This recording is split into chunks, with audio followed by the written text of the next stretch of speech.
வணக்கம். Kingmakers IAS அகாடமியின் சார்பாக kingmakers IAS அகாடமியுடைய யூடியூப்ல பார்த்துட்டு இருக்க எல்லாருக்குமே என்னுடைய வாழ்த்துக்களை தெரிவிச்சுக்கிறேன்.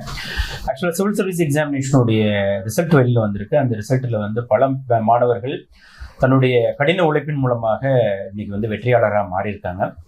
அந்த வெற்றியாளரில் ஒருத்தரை தான் நம்ம இன்னைக்கு சந்திக்க போகிறோம். இந்த நிகழ்ச்சியில் வந்து அரவிந்தன் தமிழக லெவலில் 12ஆம் இடத்தையும் அகில இந்திய அளவில் 348 ரேங்கிங் வாங்கிட்டு ஐஏஎஸ் அதிகாரியா, எனக்கு தெரிஞ்ச வரைக்கும் ஐஏஎஸ் கிடைக்கிறதுக்கான வாய்ப்புகள் இருக்கு. ஐஏஎஸ் அதிகாரியா அவர் ஜாயின் பண்றதுக்கு முன்னாடி அவர் கடந்து வந்த பாதை, அவர் எதிர்கொண்ட சவால்கள், இப்போ எப்படி அவர் ஃபீல் பண்றாரு, எதிர்காலத்துல இது போல சிவில் சர்வீஸ் படிக்கக்கூடிய மாணவர்களுக்கு அவர் என்ன மாதிரியான அறிவுரை கூற இருக்கிறது, அதுதான் இந்த நிகழ்ச்சியில பார்க்க போறோம்.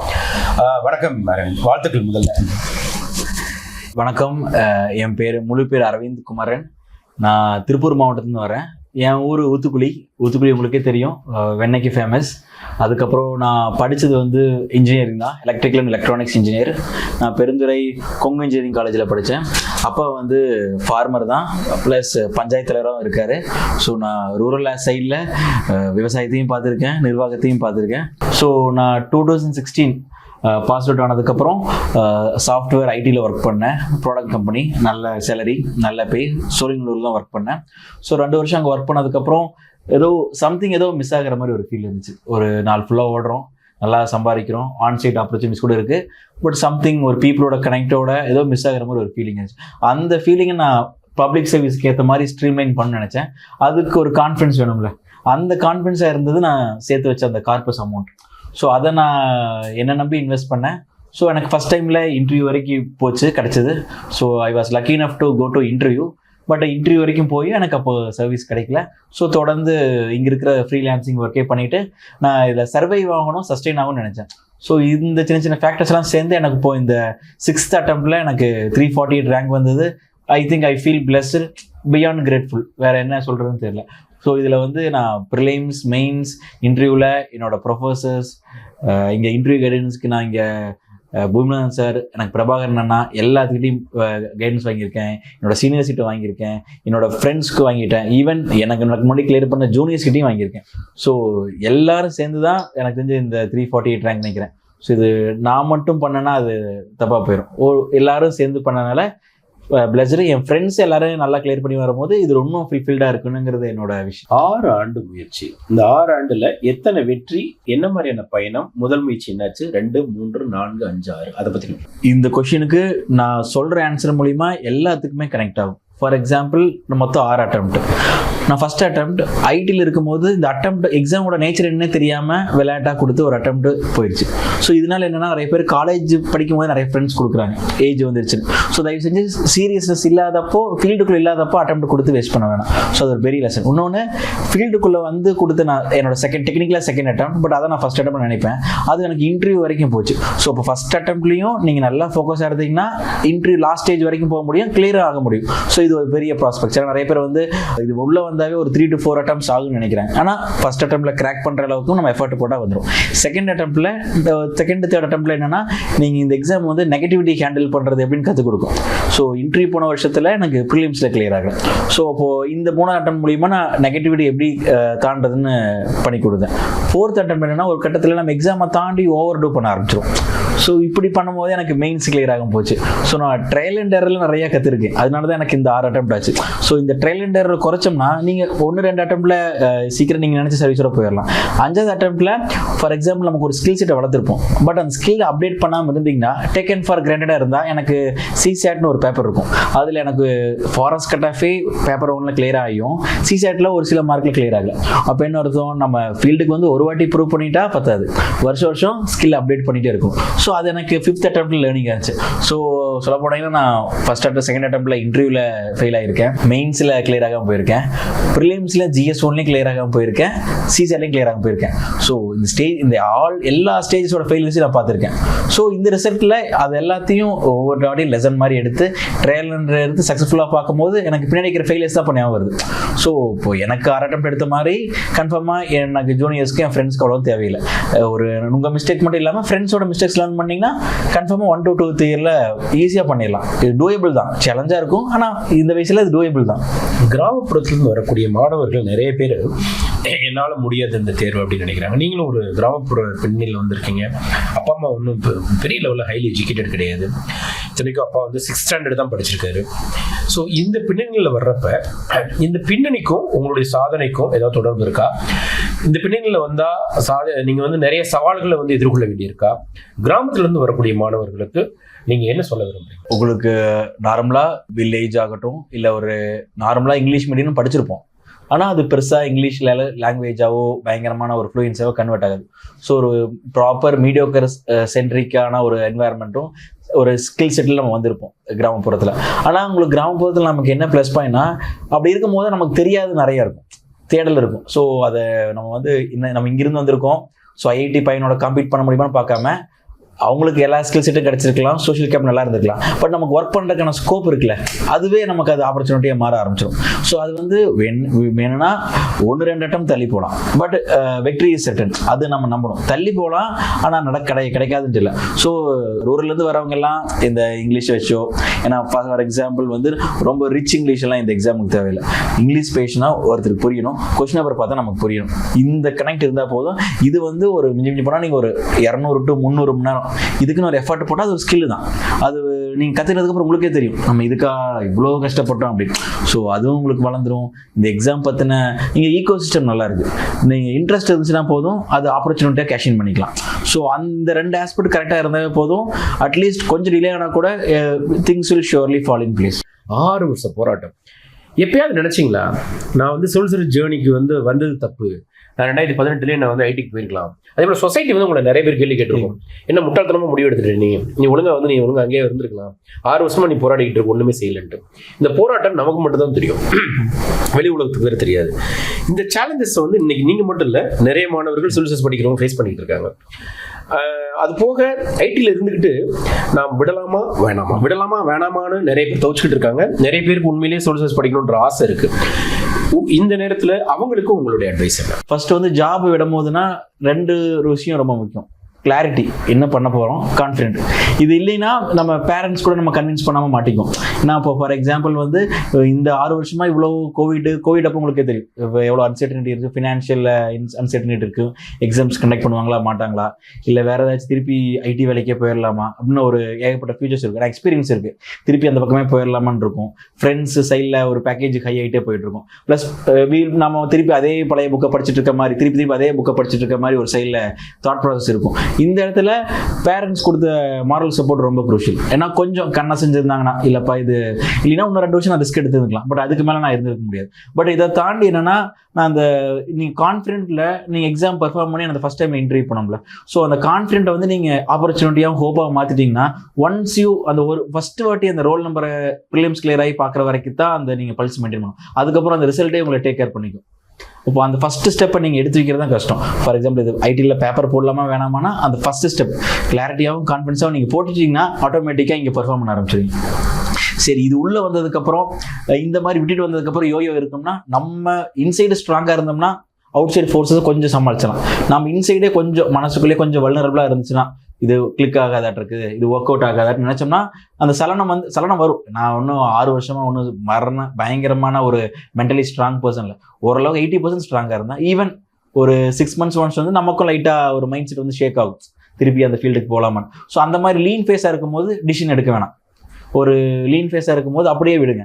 ஷியோர்லி ஒரு பல்ஸ் வரும், பல்ஸ் வந்ததுக்கப்புறம் திருப்பி இந்த ஃபீல்டுக்குள்ளேயே நம்ம பிடிச்சலாம். ஸோ லீன் ஃபேஸாகவும் ரொம்ப டவுனாக இருக்கும் போது குயிக் டிசிஷன்ஸ் எடுக்க வேணாம். ஏன்னா பாசிட்டிவ் வரும்போது தான் தெரியும், அந்த 2 மாதம் எவ்வளோ முக்கியம். இப்போ எனக்கு இன்னைக்கு ரிசல்ட் வந்தப்போ தான் தெரியுது, போன வருஷம் வந்து நல்ல 2 ப்ரிலிம்ஸ் கிளியர் ஆகியும் சிசெட் வராதனால தான் இந்த வருஷம் எனக்கு இம்பார்ட்டன்ஸ் தெரிஞ்சுது. இப்போது ஃபர்ஸ்ட் அட்டெம்ப்ட்லேயே நான் இன்டர்வியூ வரைக்கும் போய் அந்த டைம் நான் சர்வீஸ் வாங்கியதுன்னா எனக்கு திருப்பி இந்த அளவுக்கு நான் ரேங்க் வந்திருப்பேனான்னு எனக்கு தெரியல. ஸோ லுக்கிங் ஃபார்வர்டில் உங்களை நம்பி பண்ணிக்கிட்டே இருங்க. பின்னாடி ஒரு நாள் வரும்போது தான் தெரியும் இதெல்லாம் ஏன் நடந்துச்சு. இது நான் நிறையா வீடியோஸில் நிறைய பேர் சொல்லி பார்த்துருக்கேன். ஆனால் இது நான் சொல்கிற வரைக்கும் இன்றைக்கி வரைக்கும் நான் நம்பலை. ஆனால் சொல்கிறேன், நம்புங்க, சில விஷயங்கள் நடக்கும். அது நடக்கிற வரைக்கும் நம்ம வெயிட் பண்ணணும். ஸோ உங்கள் க்ளோஸ்டு சர்க்கிள் ஒரு 4-5 பேர் வச்சுக்கோங்க, அப்பா அம்மா தாண்டி. அவங்க கூட கரெக்டாக இருந்தீங்கன்னா அவங்களே உங்களை கோஆர்டினேட் பண்ணிக்கோங்க. அந்த என்வாயர்மெண்ட் கொஞ்சம் மென்டலாகவும் ரொம்ப முக்கியம், எஜுகேஷனும் ரொம்ப முக்கியம். இந்த 6 ஆண்டு அனுபவத்தில் செய்யக்கூடாதவை, செய்ய வேண்டியவை, ஃபர்ஸ்ட் பிகினர்ஸ்க்கு நீங்கள் என்ன சொல்ல சொல்கிறீங்க? எனக்கு தெரிஞ்சு நான் ஃபஸ்ட்டு என்னென்ன பண்ணணும்னு சொல்லிடுறேன். பண்ணணும் என்னென்னா, நீங்கள் எது பண்ணாலும் ஃபஸ்ட்டு ட்ரஸ்ட் பண்ணி படிங்க. அது இன்டர்நெட் சோர்ஸாக இருந்தாலும் சரி, இல்லை அத்தன்டிக்கேட்டான சைட்டுக்கு போய் ட்ரஸ்ட் பண்ணி படிங்க. நிறைய பேர் வந்து நம்ம அதே மாதிரி புக் NCERT பேசிக்ஸ் புக்கு தான் நம்ம படிக்கணும். அதுலேருந்து தான் ஃபவுண்டேஷன் பில்ட் பண்ணணும். எடுத்துகிட்டே நம்ம ரொம்ப அட்வான்ஸ்டு போயிட்டோம்னா பேசிக்லேருந்து கொஸ்டின் கேட்கும்போது நமக்கு தெரியாமல் போயிடும். So start with the basics, அதுக்கப்புறம் லேயராக பில்ட் பண்ணுங்கள். நமக்கு பிகினர்ஸாக இருக்கும்போது நம்மக்கிட்ட வந்து அந்த ஃபயர் அதிகமாக இருக்கும். ஏன்னா நான் ஃபஸ்ட் டைம் இன்டர்வியூ போனால சொல்கிறேன், அந்த ஃபயர் அதிகமாக இருக்கும். அந்த ஃபயர் அதிகமாக இருக்கிறனால எல்லாமே வந்து ஒரே நாளில் நம்ம பண்ணணும்னு நினைப்போம். ஸோ இமிடியேட் ரிசல்ட்ஸ் சொல்லப்போனால் இந்த ஃபீல்டில் கிடைக்காது. ஃபார் எக்ஸாம்பிள், தொடர்ந்து ஒரு கண்டினியூஸாக 10 டெஸ்ட் எழுதுவீங்க, ஆனால் 11th டெஸ்ட்டில் தான் உங்களுக்கு ரிசல்ட் வரும். ஆனால் இடையில எங்கே பிரேக் ஆனாலும் திருப்பி அந்த சைக்கிளை நீங்கள் ஃபாலோ பண்ணும்போது ரிசல்ட் வரும். அப்போ இமிடியேட் ரிசல்ட்ஸ்க்கோசரம் ஃபஸ்ட் அட்டெம்ப்ட்ல நமக்கு ஒரி பண்ண வேணாம். ஆனால் கன்சிஸ்டன்ட் எஃபர்ட் போடும்போது கன்ஃபார்மாக அந்த 10 months ஆஃப் டைமில் 11th month அப்போ ரிசல்ட் வர ஆரம்பிச்சிடும். அது கரெக்டாக ப்ரிலிம்ஸ் கிளியர் ஆச்சுன்னா ஒரு ஃப்ளைட் டேக் ஆஃப் ஆகிற மாதிரி மெயின்ஸ் உங்களுக்கு மிகப்பெரிய எனர்ஜி வரும். ஸோ இன்டர்வியூ வந்துட்டிங்கன்னா அது இங்கே இருக்கிற ஈகோ சிஸ்டமே இங்கே இருக்கிற தமிழ்நாட்டு இன்டர்வியூ பசங்க சர்வீஸ் வாங்க வச்சிடக்கூடாதுங்கிறத ஒர்க் அவுட் ஆகுது. ஸோ அது பாசிட்டிவ் ஆராவாகவும் நீங்கள் நிறைய IAS IPS, இப்போ எனக்கு இங்கேயே வந்து நான் கிங்மேக்கர்ஸ் வந்து ஜவஹர் சார், பாலசுப்ரமணியம் சார், இவங்கெல்லாம் மீட் பண்ணும்போது அவங்க கொடுக்குற ஒப்பீனியன் நமக்கு மைண்டில் ஜென்ரேட் ஆகும், தாட் ப்ராசஸாகவே ஆகாது. ஸோ அவங்க கொடுத்ததுக்கப்புறம் ஆம்பிளிஃபை ஆச்சு. ஸோ பிகினர்ஸ் வந்து பண்ண வேண்டியதுன்னா சோர்ஸஸ் ரொம்ப சிம்பிளாக வச்சுக்கோங்க. ஸ்டார்ட் வித் பேசிக்ஸ், ரொம்ப சிம்பிளாக ஆரம்பிச்சுங்க. டைம் மட்டும் கொஞ்சம் க்ரூஷியலாக மேனேஜ் பண்ணுங்க. ஏன்னா இந்த இன்ஃபர்மேஷன் ஓவர்ஃப்ளட்டாக இருக்குங்க. சோஷியல் மீடியா யூசேஜ் இருக்கிறதுனால அது நமக்கு தெரியாமல் டைம் எடுத்துருது. ஸோ அந்த டைம் மட்டும் கொஞ்சம் நம்ம ப்ரொடெக்ட் பண்ணிக்கிறோம். ஃபோன் பேசுறக்கோ இல்லை இன்ட்ராக்ஷன் டைமுக்கு ஒரு ஈவினிங் டைம் மாதிரி வச்சுக்கோங்க. அந்த படிக்கிற டைம் மட்டும் ஒரு சாக்ரோ சாங்டம் மாதிரி ப்ரொடெக்ட் பண்ணிடுங்க. 4 hours படித்தாலும் தெளிவாக படிக்கணும். நிறைய பேர் 16 hours படிப்பாங்க, ஸ்டார்டிங்கில் இருக்கும். பட் கன்சிஸ்டண்ட்டாக ஒரு 8 hours அந்த பேட்டர்ன் வந்து நீங்கள் ப்ரொடெக்ட் பண்ணிட்டீங்கன்னா அதுவே உங்களுக்கு அந்த கான்ஃபிடன்ஸ் பில்ட் பண்ணும். இல்லை இந்த எக்ஸாமுக்கு மென்டல் பூஸ்ட் வேணும்னா நீங்கள் சின்ன சின்ன அகாடமிக் டெஸ்ட்டில் கூட இன்க்ரிமெண்ட்டில் ப்ரோக்ரஸ் பண்ணிங்கன்னா கான்ஃபிடன்ஸ் வரும். ஸோ இது வந்து ஒரே நாளில் வரக்காது. பட் ஓவர் த இயர்ஸ் சின்ன மந்தாக பண்ணும்போது கன்ஃபார்மாக இது பண்ணிங்கன்னா போதும். கைடன்ஸ் எடுத்துக்கோங்க. கைடன்ஸை ஃபாலோ பண்ணிங்கன்னா அவங்க என்ன பண்ணணும் என்ன பண்ணக்கூடாதுன்னு சொல்லுவாங்க. அது ரொம்ப குரூஷியல். பண்ணக்கூடாதுன்னா ஃபர்ஸ்ட் விஷயம் வந்து ரிசல்ட்ஸை பற்றி யோசிக்க வேணாம். ஏன்னா திங்கிங் அபவுட் ரிசல்ட் எடுத்தோடனே வந்து நம்ம IAS கிடைக்குமா, இந்த இடத்துல இப்படி கிடைக்குமா, அது thinking about the results will never give us result. So ரிசல்ட்டை பற்றி ஒன்றுனா அந்த என்ன பண்ணுறீங்களோ அந்த ட்ரஸ்ட் த ப்ராசஸ் சொல்லுவாங்க. இப்போ நான் தோனியை ரெகுலராக ஃபாலோ பண்ணுறது என்ன ப்ராசஸ். ஃபார் எக்ஸாம்பிள், எனக்கு இந்த ப்ரிலிம்ஸ் வருதுன்னா ஒரு ஸ்டேஜ் அட் அ டைம் எடுத்துங்க. ப்ரிலிம்ஸை பற்றி மற்றி யோசிங்க. அதுக்கப்புறம் மெயின்ஸை அது படிக்கலன்னு யோசிக்காதீங்க. மெயின்ஸ் படிக்கிறது மட்டும் யோசிங்க. ரிசல்ட்ஸில் நெகட்டிவாக ஒரு இடத்துல போனால் கூட நீங்கள் இந்த இடத்துல ரெசிலியண்ட்டாக இருக்கும். ஃபார் எக்ஸாம்பிள், இன்டர்வியூ ரிசல்ட்டுக்கும் ப்ரிலிம்ஸ் ரிசல்ட்டுக்கும் 1 வாரம் கேப் இருந்தால் கூட மைண்டு ஸ்விட்சிங் பண்ணுற அளவுக்கு கெப்பாசிட்டி இருக்கும். ஸோ ட்ரஸ்ட் த ப்ராசஸும் இது மட்டும் நம்புங்க. நிறைய பேர் அது பண்ண மாட்டாங்க. இது வரவா போகுது, இது கேட்கவா போகிறாங்க, அது அந்த என்ன பண்ணுறாங்களோ அதை நம்பி பண்ணுங்க. ஏன்னா ஒரு நாள் அது கன்ஃபார்மாக வரும். அதை நான் நம்பணும் சார்பாங்க. அந்த நம்புற வரைக்கும் நீங்கள் எவ்வளோ தூரம் அந்த நம்பிக்கையை நீங்கள் முழுசாக நம்புறீங்கிறது தான் அது இருக்குது. இந்த லைஃப் ஆஃப் அன் ஆஸ்பிரண்ட்ன்றது வந்து ஒரு ஒரு பெரிய ஒரு சினிமாவே எடுக்கலாம். நீங்கள் இந்த 6 வருஷத்துல ஃபேஸ் பண்ண ஒரு பயங்கரமான ஒரு டிஃபிகல்ட் ஃபேஸ் இல்லை, அது எப்படி ஓவர் கம் பண்ணீங்க? ரொம்ப டிஃபிகல்ட் நினச்சதுன்னா எனக்கு அந்த ஃபர்ஸ்ட் டைம் இன்டர்வியூ வரைக்கும் போய் கிடைக்காம இருந்தது. ஏன்னா அது ஒரு சோஷியல் சர்க்கிளாகவும் சரி, ஃபேமிலி சர்க்கிளாகவும் சரி, என்னோட எஜுகேஷனல் பேக்ரவுண்ட்லையும் சரி, நான் 10th ஃபர்ஸ்ட் மார்க் வாங்கியிருக்கேன், 12th நல்ல மார்க் வாங்கியிருக்கேன், காலேஜ்லேயும் ஃபஸ்ட்டாக ப்ளேஸ் ஆயிருக்கேன். ஸோ இந்த இன்டர்வியூலையும் ஃபஸ்ட் வரைக்கும் இன்டர்வியூ வந்தனால லைஃப்பில் எனக்கு எல்லாமே சீக்கிரமாக கிடச்சிருங்கிற ஒரு பிலீஃப் இருந்துச்சு. நம்ம எஃபர்ட் போடுறோம், 100% எஃபர்ட் போடுறோம், அதுக்கேற்ற ரிசல்ட்ஸ் வருது, ஓகே. பட் வாட் இஃப் சில நாள் வந்து நீங்கள் 100% எஃபர்ட் போட்டால் கூட கிடைக்காத நாள் இருக்கும். அதை ஏற்றுக்கிறது வந்து இது எக்ஸாம் ப்ரிப்பரேஷனோட இது லைஃபோட மினியேச்சர் மாதிரி இந்த 6 அட்டெம்ப்ட்டும். ஸோ இதில் இருக்கிறது தான் பின்னாடி லைஃப்பில் அன்ஃபோல்டு பண்ணிங்கன்னா 30 years தான் வரும். ஸோ அந்த ஒரு அன்சேலஞ்சாக இருந்தப்போ செட்பேக் கொடுத்தா கூட சேலஞ்சு பண்ணிக்கிற மாதிரி அந்த லாஸ் வந்து எனக்கு முதல் பயந்தது. இந்த லாஸை பார்த்து இந்த ஃபர்ஸ்ட் டைம் இன்டர்வியூ போயிட்டு அடி வாங்கினோம். அதுக்கப்புறம் கொஞ்சம் பழகிருச்சு. இன்னொரு டைம் இன்னும் இடையில நிறைய எக்ஸாம்ஸ் எழுதுனேன், நிறைய மெயின்ஸ் எழுதுனேன். ஒரு வாட்டி 0.5ல போகும், ஒரு டைம் 1 மார்க்கில் போகும். நினைப்பேன் ஓடிக்கிட்டே இருக்கும், ஆனால் த்ரெட்மில்லே ஓடிட்டு இருக்குமே, முன்னாடியும் போக மாட்டேங்கிறான் பின்னாடியும் போக மாட்டேங்கிறான். ஆனால் இப்போ ரிசல்ட் வந்தப்போ தெரியுது இன்னும் ஓடணும். ஆனால் ஓடும் போது சந்தோஷமா ஓடினீங்கன்னா உங்களுக்கு அந்த 6 வருஷங்கிறது டயரிங்காக இருக்காது, கொஞ்சம் ஜாலியாக இருக்கும், மெமரியாக இருக்கும். கண்டிப்பாக டிப்ரெஷன் இருக்கும். டிப்ரெஷன் வேணா ஒரு சின்ன டவுன் சைடு இருக்கும், அது ஒரு 20% தான் வரும். அந்த ஒரு நீங்கள் ஒரு வருஷத்துக்கு ஒரு 10-20 நாள் தான் அப்படி இருக்கும். மிச்ச நாள் ரொம்ப க்ளோரியஸாக தான் இருக்கும். நீங்கள் என்ஜாய் பண்ணி படிக்கிட்டீங்கன்னா மட்டும் போதும் இந்த ப்ராசஸ். உங்களுடைய பெற்றோர்கள் எந்த அளவுக்கு உங்களுடைய இந்த ஜேர்னியில் வந்து உறுதுணையாக இருந்தாங்க? உங்களுக்கு உங்கள் திறமை மேலே நம்பிக்கை இருக்குது. இந்த எக்ஸாம் பற்றி உங்களுக்கு தெரியும், அவங்களுக்கு இந்த எக்ஸாம் பற்றி தெரியாது. அவங்கள எப்படி நீங்கள் வந்து ஒரு கான்ஃபிடன்ஸ் அவங்களுக்கு கொடுத்தீங்க? உங்கள் பேரண்ட்ஸ் பற்றி சொல்லுங்கள். அப்பா வந்து முழுக்க முழுக்க விவசாயம் தான். இப்போ அப்பா பஞ்சாயத்து வர இருக்காரு. அப்பாவுக்கு எக்ஸாமோட டீட்டெயில்ஸ் எதுவுமே நான் சொல்லதில்லை. வேணா first stage, second stage, third stage தான் சொல்லியிருக்கேன். ஒவ்வொரு ஸ்டேஜ் என்ன ஸ்டேஜ்னு தெரியாது. சின்ன பரீட்சை, பெரிய பரீட்சை, டெல்லி போகணும்னா இன்டர்வியூன்னு அவங்களுக்கு சொல்லியிருக்கேன். ஸோ இப்படி தான் நான் அந்த ஸ்டேஜ் பை ஸ்டேஜ் தான் சொல்லி வச்சிருக்கேன். ஸோ இப்படி இருக்கும்போது என்னன்னா, அவங்க எக்ஸாம் கஷ்டம் தெரியும், ஆனால் எக்ஸாம் என்ன இருக்குன்னு தெரியாது. அட் த சேம் டைம் அவங்க எஜுகேஷனாகவும் நிறைய விஷயம் அவங்க ரொம்ப இன்ட்ரிகேட்டாக கேட்காதனால ஃப்ரீடம் கொடுத்தாங்க. பட் அந்த ஃப்ரீடம் வந்து ஆல்வேஸ் கம்ஸ் வித் ரெஸ்பான்சிபிலிட்டிமாங்களே. ஸோ அந்த அவங்க கொடுத்த ஃப்ரீடம் வந்து எனக்கு ஒரு மெரிட்டோரியஸாக இருக்கணும். அட்லீஸ்ட் அவங்க கொடுத்த நம்பிக்கைக்கு ஒரு ஜஸ்டிஸ் கொடுக்கணுங்கிறத ஒரு பிலீஃபாக இருந்துச்சு. ஸோ நான் பேரண்ட்ஸ் வந்து ஹோல்டு பண்ணி மாரல் சப்போர்ட் கொடுக்கலாம். பட் ஓவர் டூ ஆஃப் அந்த கீப் ஆன் ஒவ்வொரு வாட்டியும் நம்ம மைக்ரோ மேனேஜ் பண்ணும்போது அது ஸ்டூடெண்ட் அப்பப்போ அவனுக்கு தெரியாமல் ஒரு ஓவர் இன்ஃப்ளூயன்ஸ் கிரியேட் ஆயிடுது. அதனால தான் வந்து ரொம்ப பயந்துடுறாங்க. ஸோ வந்து சம்டைம்ஸ் ஒரு ஃப்ரீ ஹேண்டில் நீங்கள் விட்டு சின்ன கைட் பண்ணுற இடத்துல ஒரு லைம் லைட் மாதிரி இருந்தால் கூட போதும். கன்ஃபார்மாக எனக்கு தெரிஞ்சு எல்லாருமே ஜெயிக்கக்கூடிய பசங்க தான். கொஞ்சம் சின்ன சின்ன இடத்துல டிஸ்டர்பன்ஸ் வரும். ஸோ பேரண்ட்ஸ் மட்டும் அந்த இடத்துல லைம் லைட் பண்ணால் போதும். ஓவராக ஹேண்ட் ஹோல்டு பண்ணும்போது நாளைக்கு அவன் ரொம்ப டிஃபிகல்ட் லெவலில் அவன் தனியாக தான் ஃபேஸ் பண்ணணும். அப்போ அவன் அந்த பையனோ பொண்ணோ மாட்டிக்க கூடாது. இது மட்டும் பேரண்ட்ஸ் பண்ணால் போதும். ஸோ என்னோட பேரண்ட்ஸ் வந்து இதை நல்லாவே பண்ணாங்கன்னு நினைக்கிறேன். At the end of the day எல்லா கிரெடிட்டும் அவங்களுக்கு தான் போகுது. நான் பண்ணுறது வெறும் ஒரு 10% தான். என்னோட வெல்விஷர்ஸ், காட், அப்பா அம்மா, சுற்றிக்கிற ஃப்ரெண்ட்ஸு, என் ஜூனியர்ஸ், இதுதான் 90% நான் நினைக்கிறேன். ப்ரிலிமினரி எக்ஸாமினேஷன்ஸ்க்கான ஒரு ஸ்ட்ராட்டஜி ஒவ்வொரு அச்சீவரும் ஒன்று வச்சுருப்பாங்க. நீங்கள் வந்து ஆல்மோஸ்ட் நிறைய டைம் வந்து ப்ரிலிம்ஸ் கிளியர் பண்ணியிருக்கீங்க. இட் மீன்ஸ் என்னன்னா, யூ ஹேவ் ஒன் ஸ்ட்ராட்டஜி. இப்போ சில பேர் நம்பர் ஆஃப் கொஸ்டின்ஸ் வந்து 90 and above அடிப்பாங்க, சில பேர் 80 and above அடிப்பாங்க, சில பேர் வந்து 100 ட்ரை பண்ணுவாங்க. ஒரு நீங்கள் இந்தியன் ஃபாரஸ்ட் சர்வீஸும் நீங்கள் வந்து குவாலிஃபை இருக்கீங்க. இட் மீன்ஸ் என்னன்னா, கட் ஆஃப் வந்து நல்லாவே எடுத்திருக்கீங்க ப்ரிலிம்ஸில். நிறைய பேர் பார்டரில் தான் கிளியர் பண்ணியிருப்பாங்க. ஸோ உங்களுக்கு ப்ரிலிம்ஸில் இவ்வளோ நல்ல சக்ஸஸ்ஃபுல்லாக வர்றதுக்கான ஒரு காரணம் ஒன்று இருக்கும் இல்லையா? அது என்ன ஸ்ட்ராட்டஜி உங்களுடையது? அதை பற்றி கொஞ்சம் சொல்லுங்களேன்.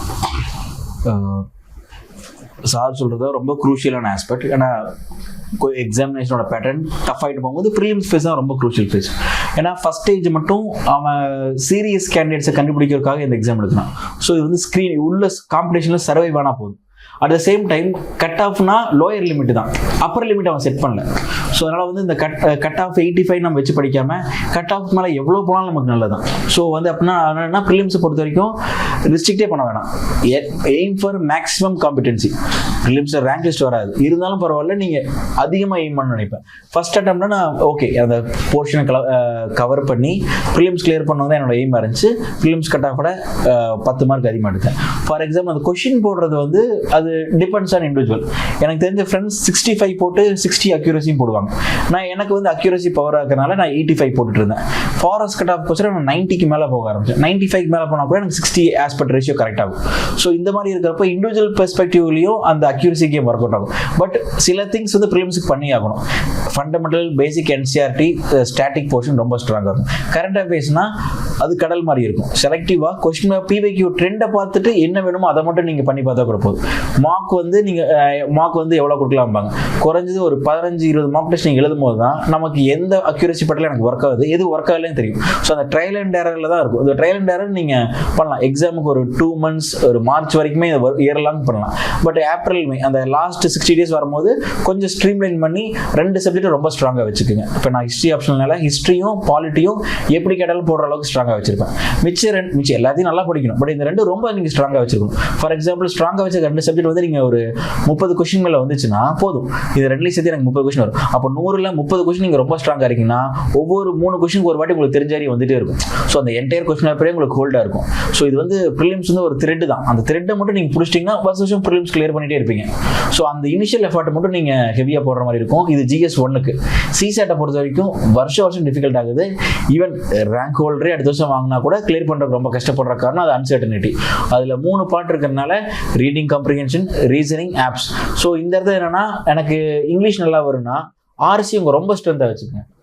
ஏன்னா இது இண்டிவிஜுவலாக தான் ஐடென்டிஃபை பண்ணும். அப்படி அப்படின்னா அந்த RC 27க்கு நீங்கள் குறைஞ்சது 90% அக்யூரஸியில் அப்ளை பண்ணணும். எனக்கு மேக்ஸ் நல்லா வருதுன்னா ரீசனிங் பார்ட்டையும் அனாலிட்டிக்கல் அந்த ஆப்ஸ் பார்ட்டையும் ரொம்ப ஸ்ட்ராங்காக வச்சுங்க. At the end of the day easy question எல்லாத்தையும் நீங்கள் அட்டன் பண்ணணும். ஆனால் உங்களுக்கு பிடிச்ச அந்த அனாலிட்டிக்கல் ஸ்கில்ஸா அதில் நல்லா நீங்கள் மேக்ஸ் போடணும். எனக்கு இங்கிலீஷ் நல்லா வருமா, அந்த 27 நீங்கள் 27 அட்டன் பண்ணி 23 கரெக்ட் பண்ணால் கூட போதும். ஏன்னா இது குவாலிஃபிகேஷன் தான். பட் அது இயர் பை இயர் டஃபான்றனால நீங்கள் 67னா 67 வச்சு எய்ம் பண்ணாமல் நான் ட்ரெயின் பண்ணும்போது 80 எடுத்தால் தான் கிளியர் பண்ணுற மாதிரி நினச்சிக்குவேன்.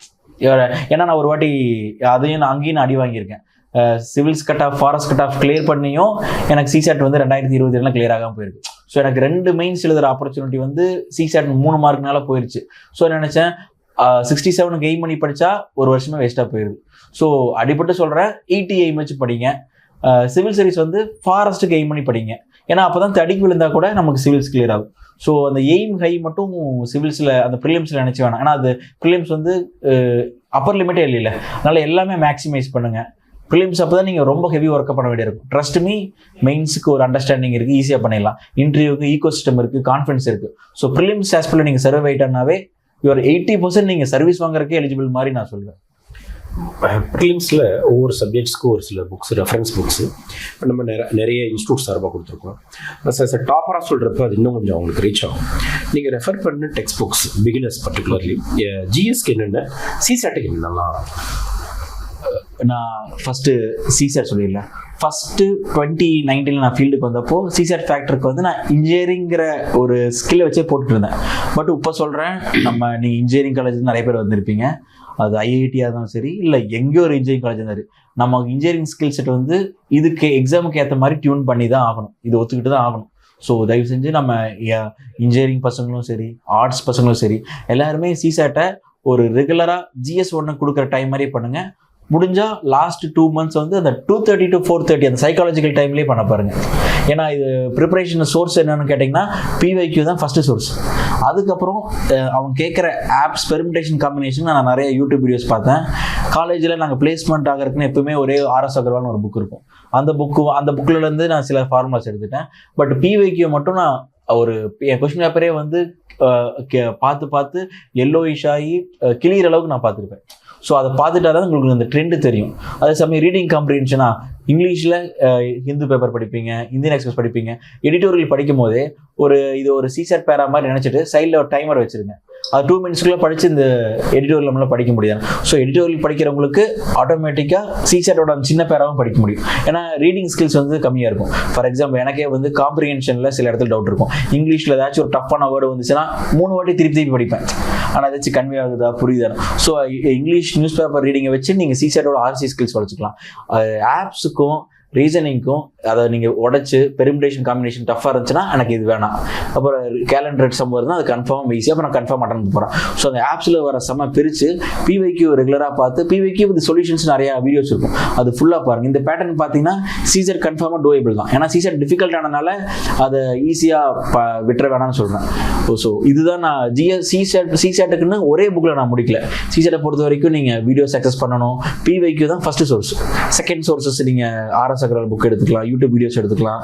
ப்ளஸ் நீங்கள் டாப்பர்ஸோட சால்வ் பண்ண ஏதோ ஃபார்முலாஸ், செட் ஆஃப் ஃபார்முலாஸ் வந்து இந்த டெஸ்ட் புக்குங்கிற ஒரு ஆப்லாம் இருக்கும், அங்கே கூட நீங்கள் எடுத்துக்கலாம். ஏன்னா அவங்க SSC பசங்களுக்கு ட்ரெயின் பண்ணுறதுனால அவங்க ஆப்ஸ் மிக மீதியாக போடுவாங்க. அவங்ககிட்ட இருந்து நம்ம ஈஸியாக எடுத்துக்கலாம். ஏன்னா நம்ம எடுத்து ஆகணும். ஏன்னா நான் கெசட்டட் போஸ்ட்டுக்கு இவ்வளோ ஸ்டஃபாக வைக்கும் போது it is also the duty of gazetted post to do some mathematics. So அதை நீங்கள் எடுத்துக்கலாம். GS 1க்கு நான் இப்போ சிசாட்டில் இன்னொரு கேள்வி, ரீடிங் காம்ப்ரிஹென்ஷனுக்கு ஒரு சில பேர் முக்கியத்துவம் கொடுக்குறாங்க, சில பேர் ஆப்டிடியூடுக்கு முக்கியத்துவம் கொடுக்குறாங்க. நீங்கள் எந்த மாதிரி சஜஷன் கொடுக்க ஆசைப்படுறீங்க? இல்லை காம்பினேஷன் ஆஃப் போத் தான் ஒர்க் அவுட் ஆகும் நீங்கள் நினைக்கிறீங்களா? நம்பர் ஆஃப் கொஸ்டின்ஸ் அதே போல் சிசாட்டில் நிறைய பேர் வந்து 32, 35, less than 40 ட்ரை பண்ணிட்டு நிறைய பேர் வர்றாங்க. ஆனால் அது கொஞ்சம் ரிஸ்க்காக தான் நிறைய பேருக்கு அமையுது. இந்த 32 ட்ரை பண்ணிட்டு வர்றது வந்து ரொம்ப ரிஸ்க்காக நான் பார்த்துருக்கேன் நான். ஸோ எவ்வளோ கொஸ்டின்ஸ் நீங்கள் சிசாட்டில் போடுவீங்க ஜென்ரலாக? அதுக்கு என்ன ஐடியா சொல்லுவாங்க? சிசாட் வந்து நான் இந்த வாட்டி கிளியர் பண்ண வருஷம் வந்து நான் 46 அட்டன் பண்ணேன். 46 அட்டன் பண்ணி நான் 38 கரெக்ட் பண்ணேன், 8 தப்பு பண்ணேன். ஸோ இந்த இடத்துல எல்லா reading comprehension, reasoning, logical ability இதில் எல்லா இருக்கிற ஈஸியான கொஷினை கன்ஃபார்ம் அட்டன் பண்ணணும். ஏன்னா இது காம்படிட்டர் எல்லாரும் அட்டன் பண்ணுற கொஷின். இது பண்ணி முடிச்சதுக்கப்புறம் தான் நம்ம எது ஸ்ட்ரென்த்தோ அதை மேக்ஸிமைஸ் பண்ணணும். ஃபார் எக்ஸாம்பிள் நான் வந்து எனக்கு இங்கிலீஷ் ஓரளவுக்கு அட்டெம்ப்ட் அதிகமாக வொக்காபுலரி கொஞ்சம் இன்க்ரீஸ் ஆகி நியூஸ் பேப்பர் 4 வருஷமாக தொடர்ந்து படிச்சதுனால தான் எனக்கு கொஞ்சம் காம்ப்ரிஹென்ஷன் பவர் கொஞ்சம் வேகமாக வந்துச்சு. இந்த பேரால எதாவது சொல்ல வருவாங்களான்னு.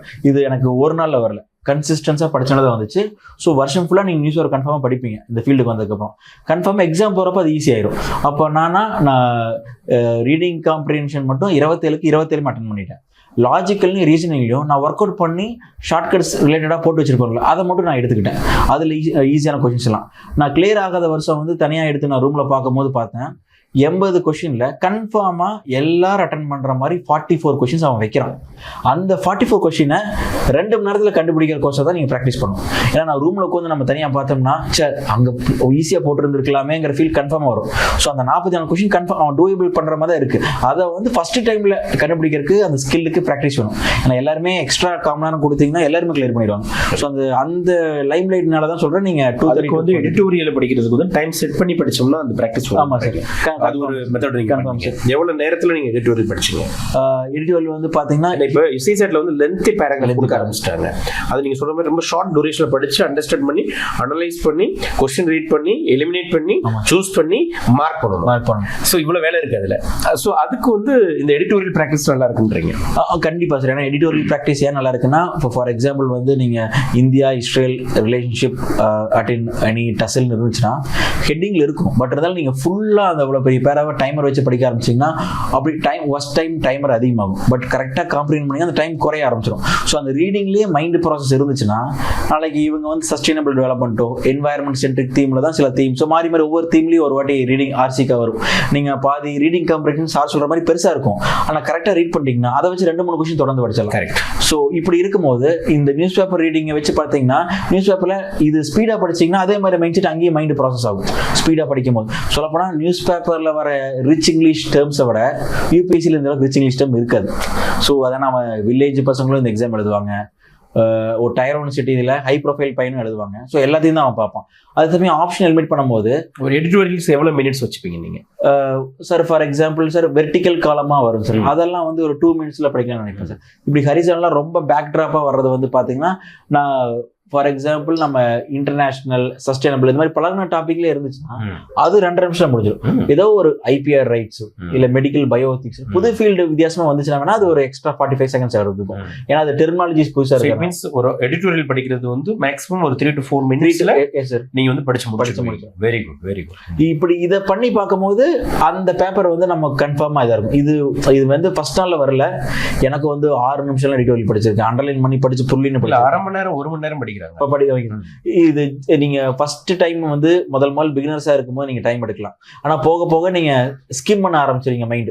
இதுல என்ன வேணும் என்ன வேணாங்கிறது வரும். அது ஃபர்ஸ்ட் 3 to 4 months எனக்கு வரல. நான் ஃபர்ஸ்ட் டைம் எல்லாம் வந்து நான் 2019 ஒரு நியூஸ் பேப்பர் நான் 3 மணி நேரம்லாம் படிச்சிருக்கேன். ஏன்னா எனக்கு தெரியல. அது போக போக இப்போ 40 மினிட்ஸ்ல எல்லாமே கவர் பண்ண முடியுதுன்னா கன்ஃபார்மா நம்ம நம்பணும். நம்ம கன்ஃபார்மா நம்ம பிரெயின் இந்த மாதிரி மாறுங்கிறத நம்பணும். அது ஸ்கில் ஆயிரும்.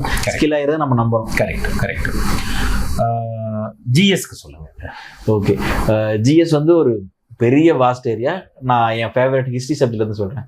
ஹிஸ்ட்ரிக்கு நான் ரெகுலராக படித்தது வந்து பார்த்தீங்கன்னா என்சிஆர்டிஸ் மட்டும் தான். என்சிஆர்டியில் ஓல்டு நியூ. என்சிஆர்டியில் நான் ஓல்டும் படித்தேன், நான் நியூவும் படித்தேன். ஏன்னா ஃபஸ்ட்டு நான் ஓல்டு கவர் பண்ணேன், நியூலேருந்து கொஷின்ஸ் வருதுனாங்க. நான் ஓல்டில் இருக்கிற பேஸ்மெண்ட் வச்சு நியூவும் நான் வேல்யூ அடிஷன் பண்ணிட்டேன்.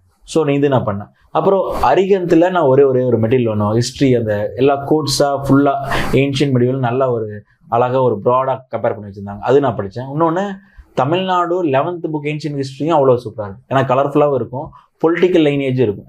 நான் டிஎன்பிஎஸ்சி எக்ஸாம்ஸ் நான் சைடில் எழுதுறதுனால அதை குரூப் 1 ரெஃபர் பண்ணும்போது அது எனக்கு அதுவும் ரொம்ப ஹெல்ப்ஃபுல்லாக இருந்துச்சு. ஆர்ட் அண்ட் கல்ச்சருக்கு ஃபைன் ஆர்ட்ஸ் அண்ட் கல்ச்சர்னு ஒரு என்சிஆர்டி இருக்குது. ஸோ என்சிஆர்டி பேஸ்மெண்ட் மட்டும் விட்டுறாதீங்க. ஏன்னா எல்லா கொஸ்டினோட ரீட் பிட்வீன் த லைன்ஸும் பின்னாடி என்சிஆர்டி இருக்கும். அதனால வந்து என்சிஆர்டி தயவு செஞ்சு நீங்கள் அண்டர் எஸ்டிமேட் பண்ணவே வேணாம். இதுக்கப்புறம் வந்து சார் பிவைக்யூல பார்த்துட்டு அதை அனலைஸ் பண்ணணும். ஃபார் எக்ஸாம்பிள் மெடிவல் டெர்மினாலஜி வந்து கன்ஃபார்மாக ஒரு கொஸ்டின் வருதுன்னா மெடிவல் என்னென்ன டெர்மினாலஜி இருக்கோ அதெல்லாம் நான் சர்ச் பண்ணி எழுதி வச்சுக்குவேன். ஸோ அப்போ அடுத்த வருஷம் பேட்டர்ன் ப்ரிடிக்ட் ஆகும்போது ஈஸியாக நம்மளால் அண்டர்ஸ்டாண்ட் பண்ண முடியும். இது வந்து ஏன்ஷியன்ட் மெடிவலுக்கு நான் பண்ணது. மாடர்னுக்கு நான் மெயினாக பண்ணது என்சிஆர்டிக்கு அப்புறம் ஸ்பெக்ட்ரம் நான் ஒரு புக் ஃபாலோ பண்ணேன். அது வந்து இப்போ வேல்யூ அடிஷன் புக்கு வந்து பெருசாக இருக்கும். ஆனால் சொல்கிறேன் அது பேஜ் சின்னதாக இருக்கிறதுனால பேஜ் நீங்கள் 1 ஹவருக்கு 30 pages ஈஸியாக திருப்பிட்டு போயிடலாம். ஸோ அது சைக்காலஜிக்கலாகவும் உங்களுக்கு ஈஸியாக இருக்கும். அது படித்தது மட்டும் இல்லாமல் கொஷின் பேப்பருக்கு ஏற்ற மாதிரி சைடில் கொஞ்சம் எக்ஸ்டென்சிவ் கூகுளிங் பண்ணி பாருங்க. ஏன்னா புக்கை வச்சு புக் ஃபர்ஸ்ட் லேயரில் நீங்கள் புக்கை படிச்சிடணும். செகண்ட் லேயரில் புக்கை தாண்டி என்ன சின்ன விஷயங்கள் நம்ம கற்றுக்கலாங்கிறது. அப்போ வந்து என்னன்னா டெஸ்ட் சீரிஸ் நீங்கள் எடுத்தீங்கன்னா டெஸ்ட் சீரிஸில் கன்ஃபார்மாக தெரியாத கொஸ்டின் வரும்.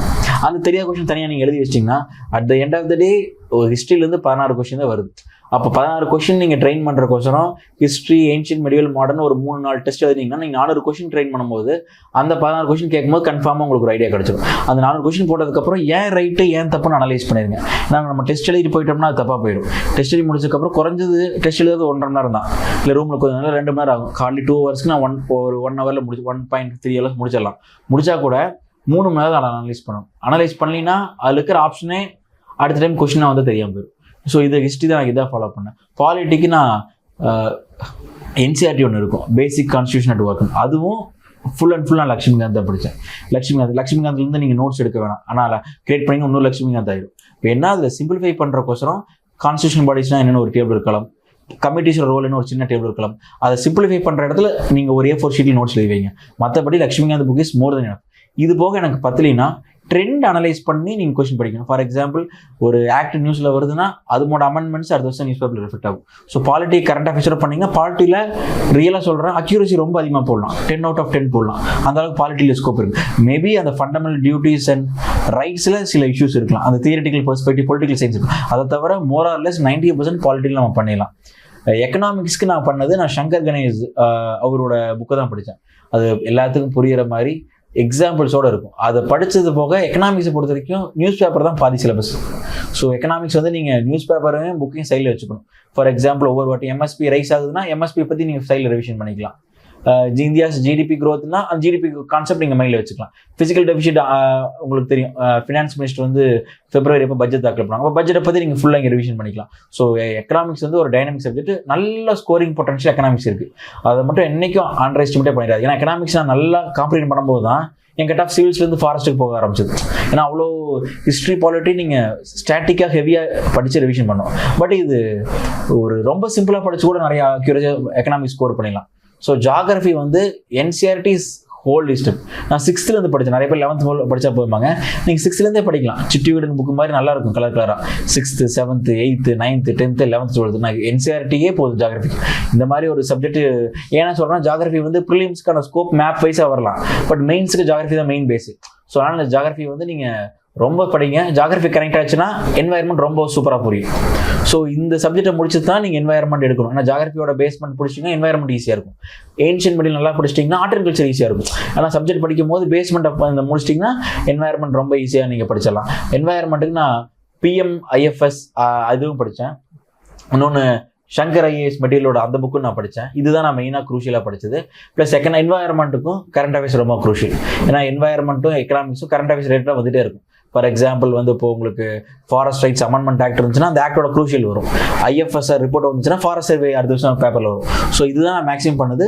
சயின்ஸ் அண்ட் டெக்குக்கு நான் வந்து மந்த்லி மேகசின் ரொம்ப டிபெண்ட் பண்ணேன். ஏன்னா எனக்கு எந்தெந்த ட்ரெண்ட் வரையும். ஆனால் அது சமயம் எந்த மேகசின்ஸ் சார் நான் வந்து science report sir vision PT 365 science and tech நான் படிச்சிருக்கேன். படிச்ச மட்டும் இல்லாமல் கொஸ்டின் பேப்பர் எடுத்து வச்சுக்கேன். PYQ யூபிஎஸ்சிக்கு ஃபேவரட் ஏரியா நிறைய ஏரியா இருக்குது. சயின்ஸ் அண்ட் டெக்னாலஜியாக இருந்தாலும் ஸ்பேஸு, பயோடெக்னாலஜி, இந்த பார்ட்டிகல் சயின்ஸு, ஃபிசிக்ஸ் இதெல்லாம் விட மாட்டான். ஸோ இந்த மாதிரி சயின்ஸ் அண்ட் டெக் கடல் தான். பட் அதுக்கு இவங்க ஃபோக்கஸ் ஏரியாவில் நீங்கள் படிச்சிங்கன்னா சயின்ஸ் அண்ட் டெக்லையும் அக்யூரசி ஆகும். ஆனால் அது வந்து ரொம்ப கஷ்டம் அக்யூரசி போடுறது. ஸோ சயின்ஸ் அண்ட் டெக்லாம் நீங்கள் போட ஆரம்பிச்சிங்கன்னா கிட்டத்தட்ட நீங்கள் ப்ரிலிம்ஸை மாஸ்டரே பண்ண மாதிரி கணக்கு. ஸோ இதுதான் நான் ஃபாலோ பண்ணேன். இது ஃபாலோ பண்ணுறது இல்லாமல் ரிப்பீட்டாக பண்ணேன். ஸோ ஹார்ட் ஒர்க்னா மேக்ஸிமம் சொல்லுவாங்க, ஹார்டு ரிப்பீட்டேஷன் தான் பண்ணேன். அப்போ தான் ஒவ்வொரு பர்சன்டேஜாக மார்க் இம்ப்ரூவ் ஆச்சு. எவ்வளோ கொஷின்ஸ் நார்மலாக நீங்கள் ட்ரை பண்ணுவீங்க? நான் ஃபர்ஸ்ட் அட்டெம்ப்ட் எல்லாம் வந்து ஆப்டிமம் 85, 88 தான் என்னோட ரேஞ்சாக இருந்துச்சு. ஏன்னா சிவில்ஸ் கட் ஆஃப் தான் மைண்ட் செட் இருந்துச்சு. 85, 87 அட்டன் பண்ணி நான் வந்துட்டு இருந்தேன். ஸோ நான் ஃபாரஸ்ட்டுக்கு கட் ஆஃப் வரைக்கும் எய்மெல்லாம் நினைக்கும் போது தான் நான் 92, 93+ போக ஆரம்பித்தேன். ஏன்னா இது ஹோல்டு வந்ததுக்கப்புறம் நீங்கள் இன்க்ரீஸ் பண்ணுறதும் கரெக்டாக தோணுது. ஏன்னா எரர் ரேட் அதிகமாயிடும். அட்டெம்ப்ட் அதிகமாக தான் உங்களுக்கு அந்த கான்ஃபிடன்ஸ் வரும். ஸோ நான் 85லேருந்து 90+ போனேன். இந்த டைம் ஃபாரஸ்ட் கிளியர் பண்ண வருஷம் வந்து நான் 93 போட்டேன். 93 போட்டுட்டு எனக்கு கொஸ்டின் பேப்பர் கீ செக் பண்ணும்போது 65 67 பக்கமாக கரெக்டாச்சு, 30 கரெக்டாச்சு. ஏன்னா இது ஒவ்வொருத்தருக்கும் டிபெண்ட் ஆகும். ஸோ இது சொல்கிறது வந்து நீங்கள் ஒர்க் பண்ணுற மாதிரி இருக்கு. ஏன்னா நான் 85 போட்டு எனக்கு ஏன் இவ்வளோ எரர் வருதுன்னா அப்படின்னா நீங்கள் அதுக்கேற்ற மாதிரி அட்ஜஸ்ட் பண்ணிக்கலாம். பட் மினிமம் 80 போட ட்ரை பண்ணுறது சேஃப்ஸ் மாதிரி. மேக்ஸிமைஸ் உங்கள் பொட்டன்ஷியல் நீங்கள் எவ்வளோ அனுப்பலாம். பட் மினிமம் 80 போடுங்க. நிறைய பேர் 70 போட்டு 65 கரெக்ட் பண்ணுவாங்க. அந்த மாதிரி இருந்துச்சுன்னா வெல் குட். பட் கொஸ்டின் வந்து ரொம்ப அன்சர்டனாக வரனால நம்ம எக்ஸாமால் ஷோர் ஷார்ட்டாக சொல்ல முடியாத இடத்துல கொஸ்டின்ஸ் இருக்குது. ஸோ அந்த இடத்துல நீங்கள் இன்டெலிஜென்ட் கெஸ்ஸிங் பண்ணி தான் ஆகணும். அந்த கெஸ்ஸிங் எப்படி வரும்னா மார்க் டெஸ்ட்லையும் ப்ராக்டிஸ்லையும் ரிவிஷன்லையும் தான் வரணும். அது வர வரைக்கும் நம்ம ப்ராக்டிஸ் பண்ணணும். இல்லையா அந்த பிலீஃப் சிஸ்டம் வராது. நம்பர் ஆஃப் எம்சிக்யூஸ் ஒரு ஸ்டேஜுக்கு அப்புறம் என்னன்னா, ஆரம்பத்தில் நம்ம புக்ஸ் எல்லாம் படிப்போம். நான் சீனியர் ஆனதுக்கப்புறம் நிறைய கொஸ்டின்ஸ் பார்க்குறேன், ப்ராக்டிஸ் பண்ணுறேன். உங்கள் இந்த 6 வருஷத்துக்கு ஜர்னியில் எத்தனாயிரம் கொஸ்டின்ஸ் வந்து பார்த்துருப்பீங்க அப்ராக்சிமேட்டாக? ஓகே, இந்த 6 வருஷத்துல நான் ஃபர்ஸ்ட் வருஷம் மட்டும் ஒரு மொத்தமாக நான் மார்க் மட்டுமே ஒரு 25 கொடுத்துருப்பேன். ஒரு 2000 செக்ஷன் டெஸ்ட் வந்து ஒரு 40-50 கொடுத்துருப்பேன். அது ஒரு 4000 கொஸ்டின். ஃபர்ஸ்ட் அட்டெம்ப்ட் கொடுத்த மாதிரி நான் எல்லா அட்டெம்ப்ட் சால்வ் பண்ணல. ஆனால் ஃபர்ஸ்ட் அட்டெம்ப்ட் கொடுத்த பேஸை வச்சு அதுக்கப்புறம் அடுத்த அட்டெம்ப்ட் எல்லாம் வந்து ஒரு 10 மார்க் கடைசி அந்த ஸ்ட்ரீம்லைன் பண்ணுறது. டெஸ்ட்டாக எழுதுறது வேற, கொஸ்டினுமே நம்ம படிக்க ஆரம்பிக்கும். ஆமாம் சார். அப்படி கொஸ்டினை படிக்க ஆரம்பிக்கிறது கூட நல்ல ஒரு ப்ராக்டிஸ் தான். ஏன்னா அந்த பல்ஸ் வந்து நம்ம பிடிச்சி கொஸ்டின் எப்படி தான் செட் பண்ணுறாங்க, அந்த எவாலுவேட்டர் எப்படி தான் செட் பண்ணுறாங்க, எங்கே ட்ராப் வைக்கிறாங்க, எப்படிலாம் நம்ம வந்து ஆப்ஷனை வந்து எலிமினேட் பண்ணலாம், அந்த டெக்னிக்லாம் கற்றுக்கலாம் படிக்கிறது மூலமாக. அப்படி அந்த கொஸ்டின் ப்ராக்டிஸ் எந்த அளவுக்கு முக்கியம், எத்தனாயிரம் கொஸ்டின் பார்த்துட்டு போகிறது ரொம்ப நல்லதுன்னு நினைக்கிறீங்க? நிறைய பேர் படிச்சுட்டு கூட போகிறாங்க, கொஸ்டின் வந்து படிக்கிறதே இல்லை, டெஸ்ட் கூட ரொம்ப கம்மியாக தான் எடுக்கிறாங்க. அவங்களுக்கு உங்களுடைய அட்வைஸ்? இது சொல்லப்போனால் அந்த ப்ராக்டிஸ்லேயே நம்ம ரொம்ப அடி வாங்கிட்டோம்னா அந்த கேம் ஃபீல்டில் கம்மியாக the more you bleed in war, the less you will, more you sweat, less you bleed in war சொல்லுவாங்க. அது மாதிரி தான் நான் எக்கனாமிக்ஸ் எனக்கு ஃபஸ்ட்டு வரல, ஓரளவுக்கு தான் வந்துச்சு. ஸோ எக்கனாமிக்ஸ் மார்க் டெஸ்ட், அந்த எக்கனாமிக்ஸ் சப்ஜெக்ட் டெஸ்ட் மட்டும் ஒரு 8 எடுத்திருப்பேன். ஸோ 800 கொஸ்டின் எக்கனாமிக்ஸில் வந்தனால அதில் எல்லா பேசிக் கான்செப்டும் வந்துருச்சு. ஸோ அவன் யூபிஎஸ்சியில் அவன் கேட்க போகிறது ஒரு 15 கொஸ்டின் தான். ஸோ அதனால் சப்ஜெக்ட் வீக்காக இருந்துச்சுன்னா அதில் நிறைய டெஸ்ட் எடுங்க. அப்போ தான் சப்ஜெக்ட் எனக்கு ஹோல்டு கிடைக்கும். ஒன்று நம்ம புக்கை படித்து கான்செப்ட் ஸ்ட்ராங் பண்ணுறது, இல்லையா இருந்தால் புக்கை படித்ததுக்கப்புறம் நமக்கு ஒரு சாட்டிஸ்ஃபிகேஷன் வரும், பட் அது ஒரு ஃபேக்காக போயிடும். டெஸ்ட் எழுதும் போது அந்த மார்க் வராது. அண்டர்லைன் பண்ணி படிச்சிருப்போம், ஆனால் அதே தப்பு நடந்துடும். ரிவிஷன் ஸ்ட்ராங்காக பண்ணுவோம், அங்கே போய் ஏஆர்பி பிஆர்சி சிஆர்டியில் மாட்டிக்கும். ஸோ ரிவிஷன் கண்டினியூஸாக பண்ணோம்னா நம்ம பெஸ்ட் எக்ஸாம்பிள் வந்து டெஸ்ட் நிறைய எடுக்கிறது தான் ஒரே சொல்யூஷன். ஏன்னா நம்ம டெஸ்ட் எடுத்தோம்னா தப்பு மட்டும் நிறைய பண்ணிட்டோம்னா அது மைண்டில் நின்றுக்கும். ஸோ அந்த தப்பு சொல்லப்போனால் அடிப்பட்டு தான் அதில் பாஸ் ஆக முடியும். ஸோ சீக்கிரம் அடி வாங்கிடுமே. மார்ச் ப்ரிலிம்ஸ் பக்கத்தில் அடி வாங்குறதுக்கு போல செப்டம்பர்லேயே அடி வாங்கிடுமே, டிசம்பர்லேயும் நல்லா அடி வாங்கிடுமே. வாங்க மார்ச் அப்போ அடி வாங்குறது குறைஞ்சிரும், ப்ரிலிம்ஸ் அப்போ நல்லாவே குறைஞ்சிரும். இது குறைஞ்சிச்சுன்னா நம்ம சிவில்ஸ் கிளியர் பண்ணிடுவோம். Very good. ஸோ இந்த கான்செப்ட் தான் நான் எடுத்தேன். Very good. அப்போ எனக்கு தெரிஞ்ச வரைக்கும் ஒரு 6 வருஷத்தில் ஒரு வருஷத்துக்கு குறைஞ்சபட்சம் ஒரு 5000 கொஸ்டின் நம்ம பார்க்குறோம்னா கூட ஒரு 30,000 கொஸ்டினுக்கு மேலே நீங்கள் ஈஸியாக பார்த்துருப்பீங்க. பார்த்த மாதிரி இருக்கும் சார். 300 கொஸ்டின் 300 செட்டுன்றது ஆல்மோஸ்ட் நீங்கள் வந்து பார்த்துருப்பீங்க ஆவரேஜா. இப்போ ரெண்டாவது மெயின்ஸ் கூட. மெயின்ஸுக்கு வந்து answer writing is very very important. நிறைய பேர் படிச்சுக்கிட்டே இருக்காங்க, ரொம்ப நல்லா ஹார்ட் ஒர்க் பண்ணுவாங்க, எந்த கான்செப்ட் இருந்தாலும் டிஸ்கஷன் சூப்பராக பண்ணுவாங்க. ஆனால் அந்த ரைட்டிங் ப்ராக்டிஸ்ன்றது வெரி வெரி எசென்ஷியல் இந்த சிவில் சர்வீஸ் எக்ஸாமினேஷன். ஒன்று பேப்பர் கம்ப்ளீஷன், டைமுக்கு முடிக்கணும், அந்த கோகரன்ஸ் வரணும், அந்த ஸ்ட்ரக்சர் பாடி கொண்டு வரணும், யூசேஜ் ஆஃப் வேர்ட்ஸ் வந்து வெரி வெரி இம்பார்ட்டன்ட். சில பேர் அழகாக நோட்ஸ் எடுத்து வச்சுருப்பாங்க, அதை மட்டும் கரெக்டாக வந்து பார்த்துட்டு போவாங்க. ஒவ்வொரு பேப்பருக்கும் ஒரு ஸ்ட்ராட்டஜி ஒன்று வச்சுருப்பாங்க.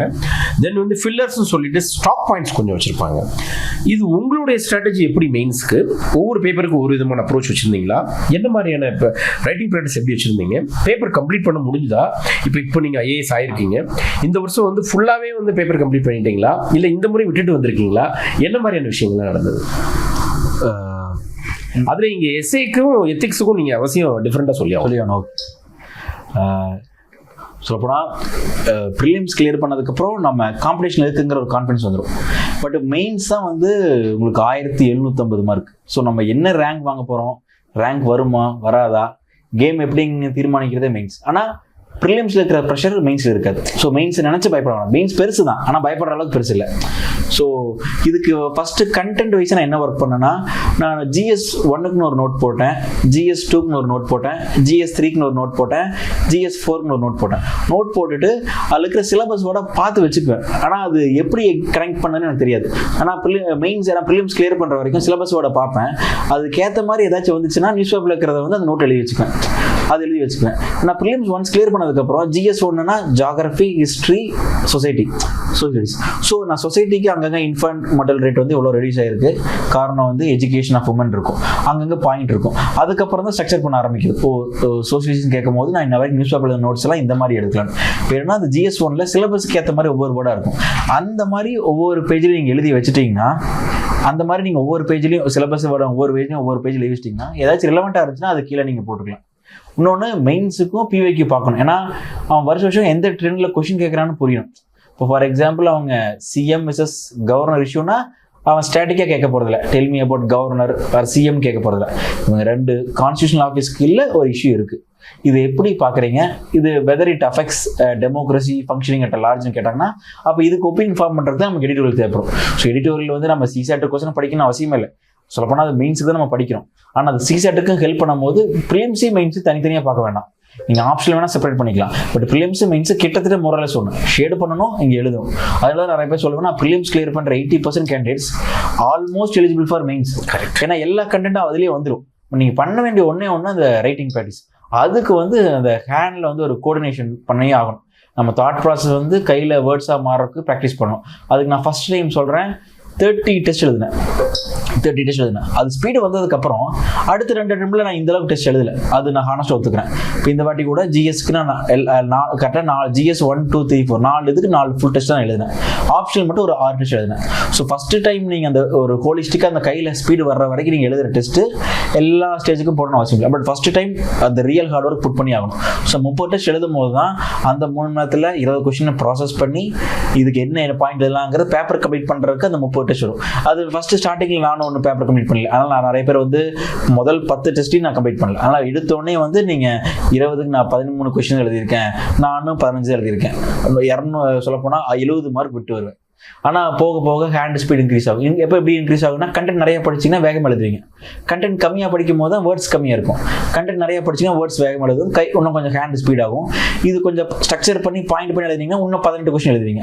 அதுக்கப்புறம் 12வது டெஸ்ட்டில் ஃபுல் அண்ட் ஃபுல் எழுத ஆரம்பிச்சிருங்க. அந்த ஹோல்டு கிடச்சிச்சுன்னா அந்த ஹோல்டு கிட்டத்தட்ட உங்களுக்கு அந்த ஸ்விம்மிங் பண்ணுற மாதிரி சொல்லுவாங்க. ஒரு வாட்டி ஹோல்டு வந்துச்சுன்னா அது மறக்காதுப்பாங்களே, அது மாதிரி ஒரு வாட்டி நீங்கள் கம்ப்ளீட் பண்ணிட்டீங்கன்னா உங்களுக்கு ரெகுலராக நீங்கள் மெயின்ஸ் பேப்பர் கம்ப்ளீட் பண்ணிகிட்டே இருப்பீங்க. நீங்கள் அதனால உங்களுக்கு தெரியும், நிறைய ஃப்ரெண்ட்ஸ் வந்து மெயின்ஸ் கொடுத்தாங்கன்னா கொடுத்துட்டே இருப்பாங்க, இன்டர்வியூ போயிட்டே இருப்பாங்க. அது காரணம் அவங்க ஃபர்ஸ்ட் அவங்களுக்கு கிடைச்ச அந்த ஹோல்டு தான். ஸோ இது கன்ஃபார்மாக வந்துடும். ப்ளஸ் வந்து இது வந்து ப்ரிப்பரேஷன் பார்ட்டுக்கு நான் GS 1, 2, 3 பண்ண நோட்ஸ். இந்த வாட்டி நான் வந்து நீங்கள் ஃபுல் பேப்பர் கம்ப்ளீட் பண்ணீங்களான்னு கேட்டால், எனக்கு GS 1ல் இந்த வாட்டி ஃபொஜோட்ஸ்னு ஒரு கொஸ்டின் கேட்டாங்க, ஜியோகிராஃபி ரிலேட்டட். எனக்கு அது மட்டும் அந்த வார்த்தை தெரியல.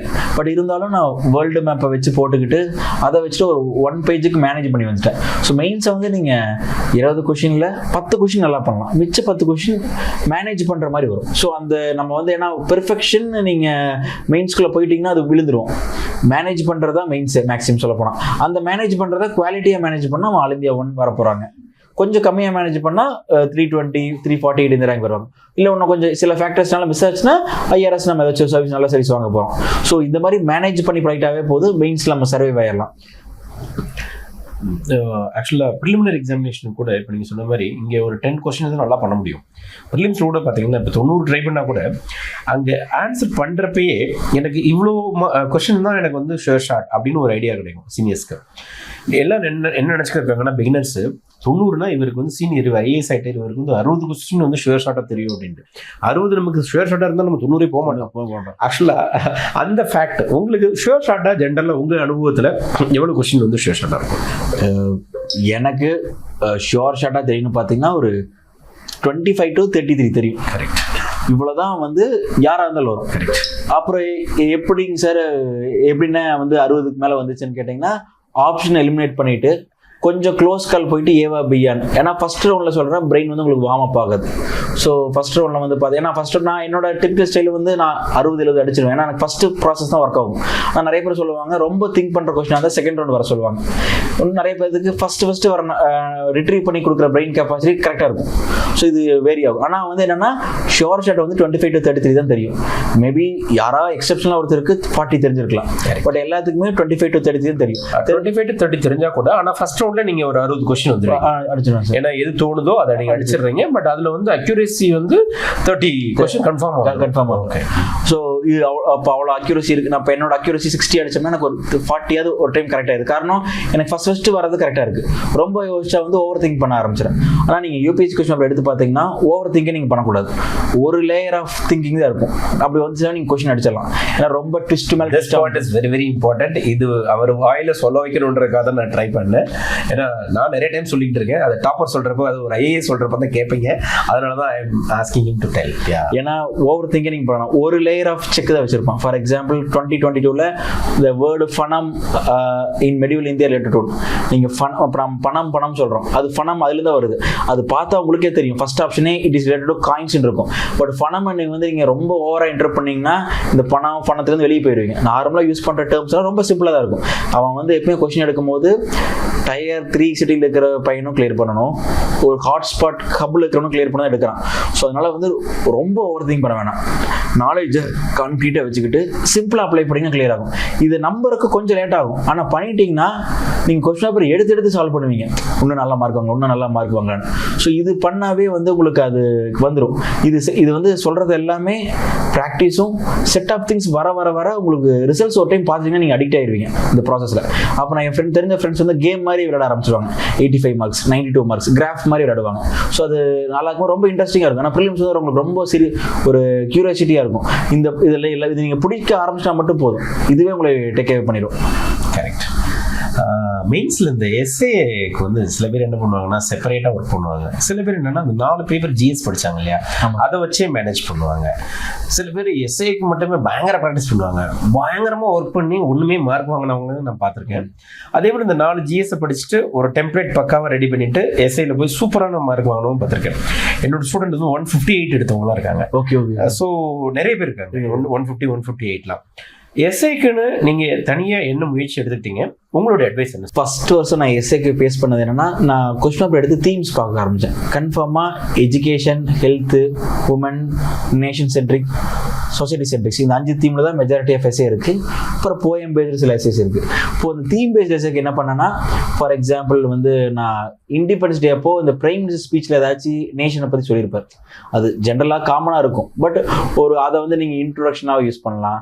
இல்லை இந்த பத்மஸ்ரீ, இந்த பத்ம அவார்ட்ஸ் நிறைய கொடுப்பாங்க. அதில் வந்து பார்த்தீங்கன்னா இந்த 1 ரூபி டாக்டருக்கு ஃபெலிசிட்டேட் பண்ணியிருப்பாங்க.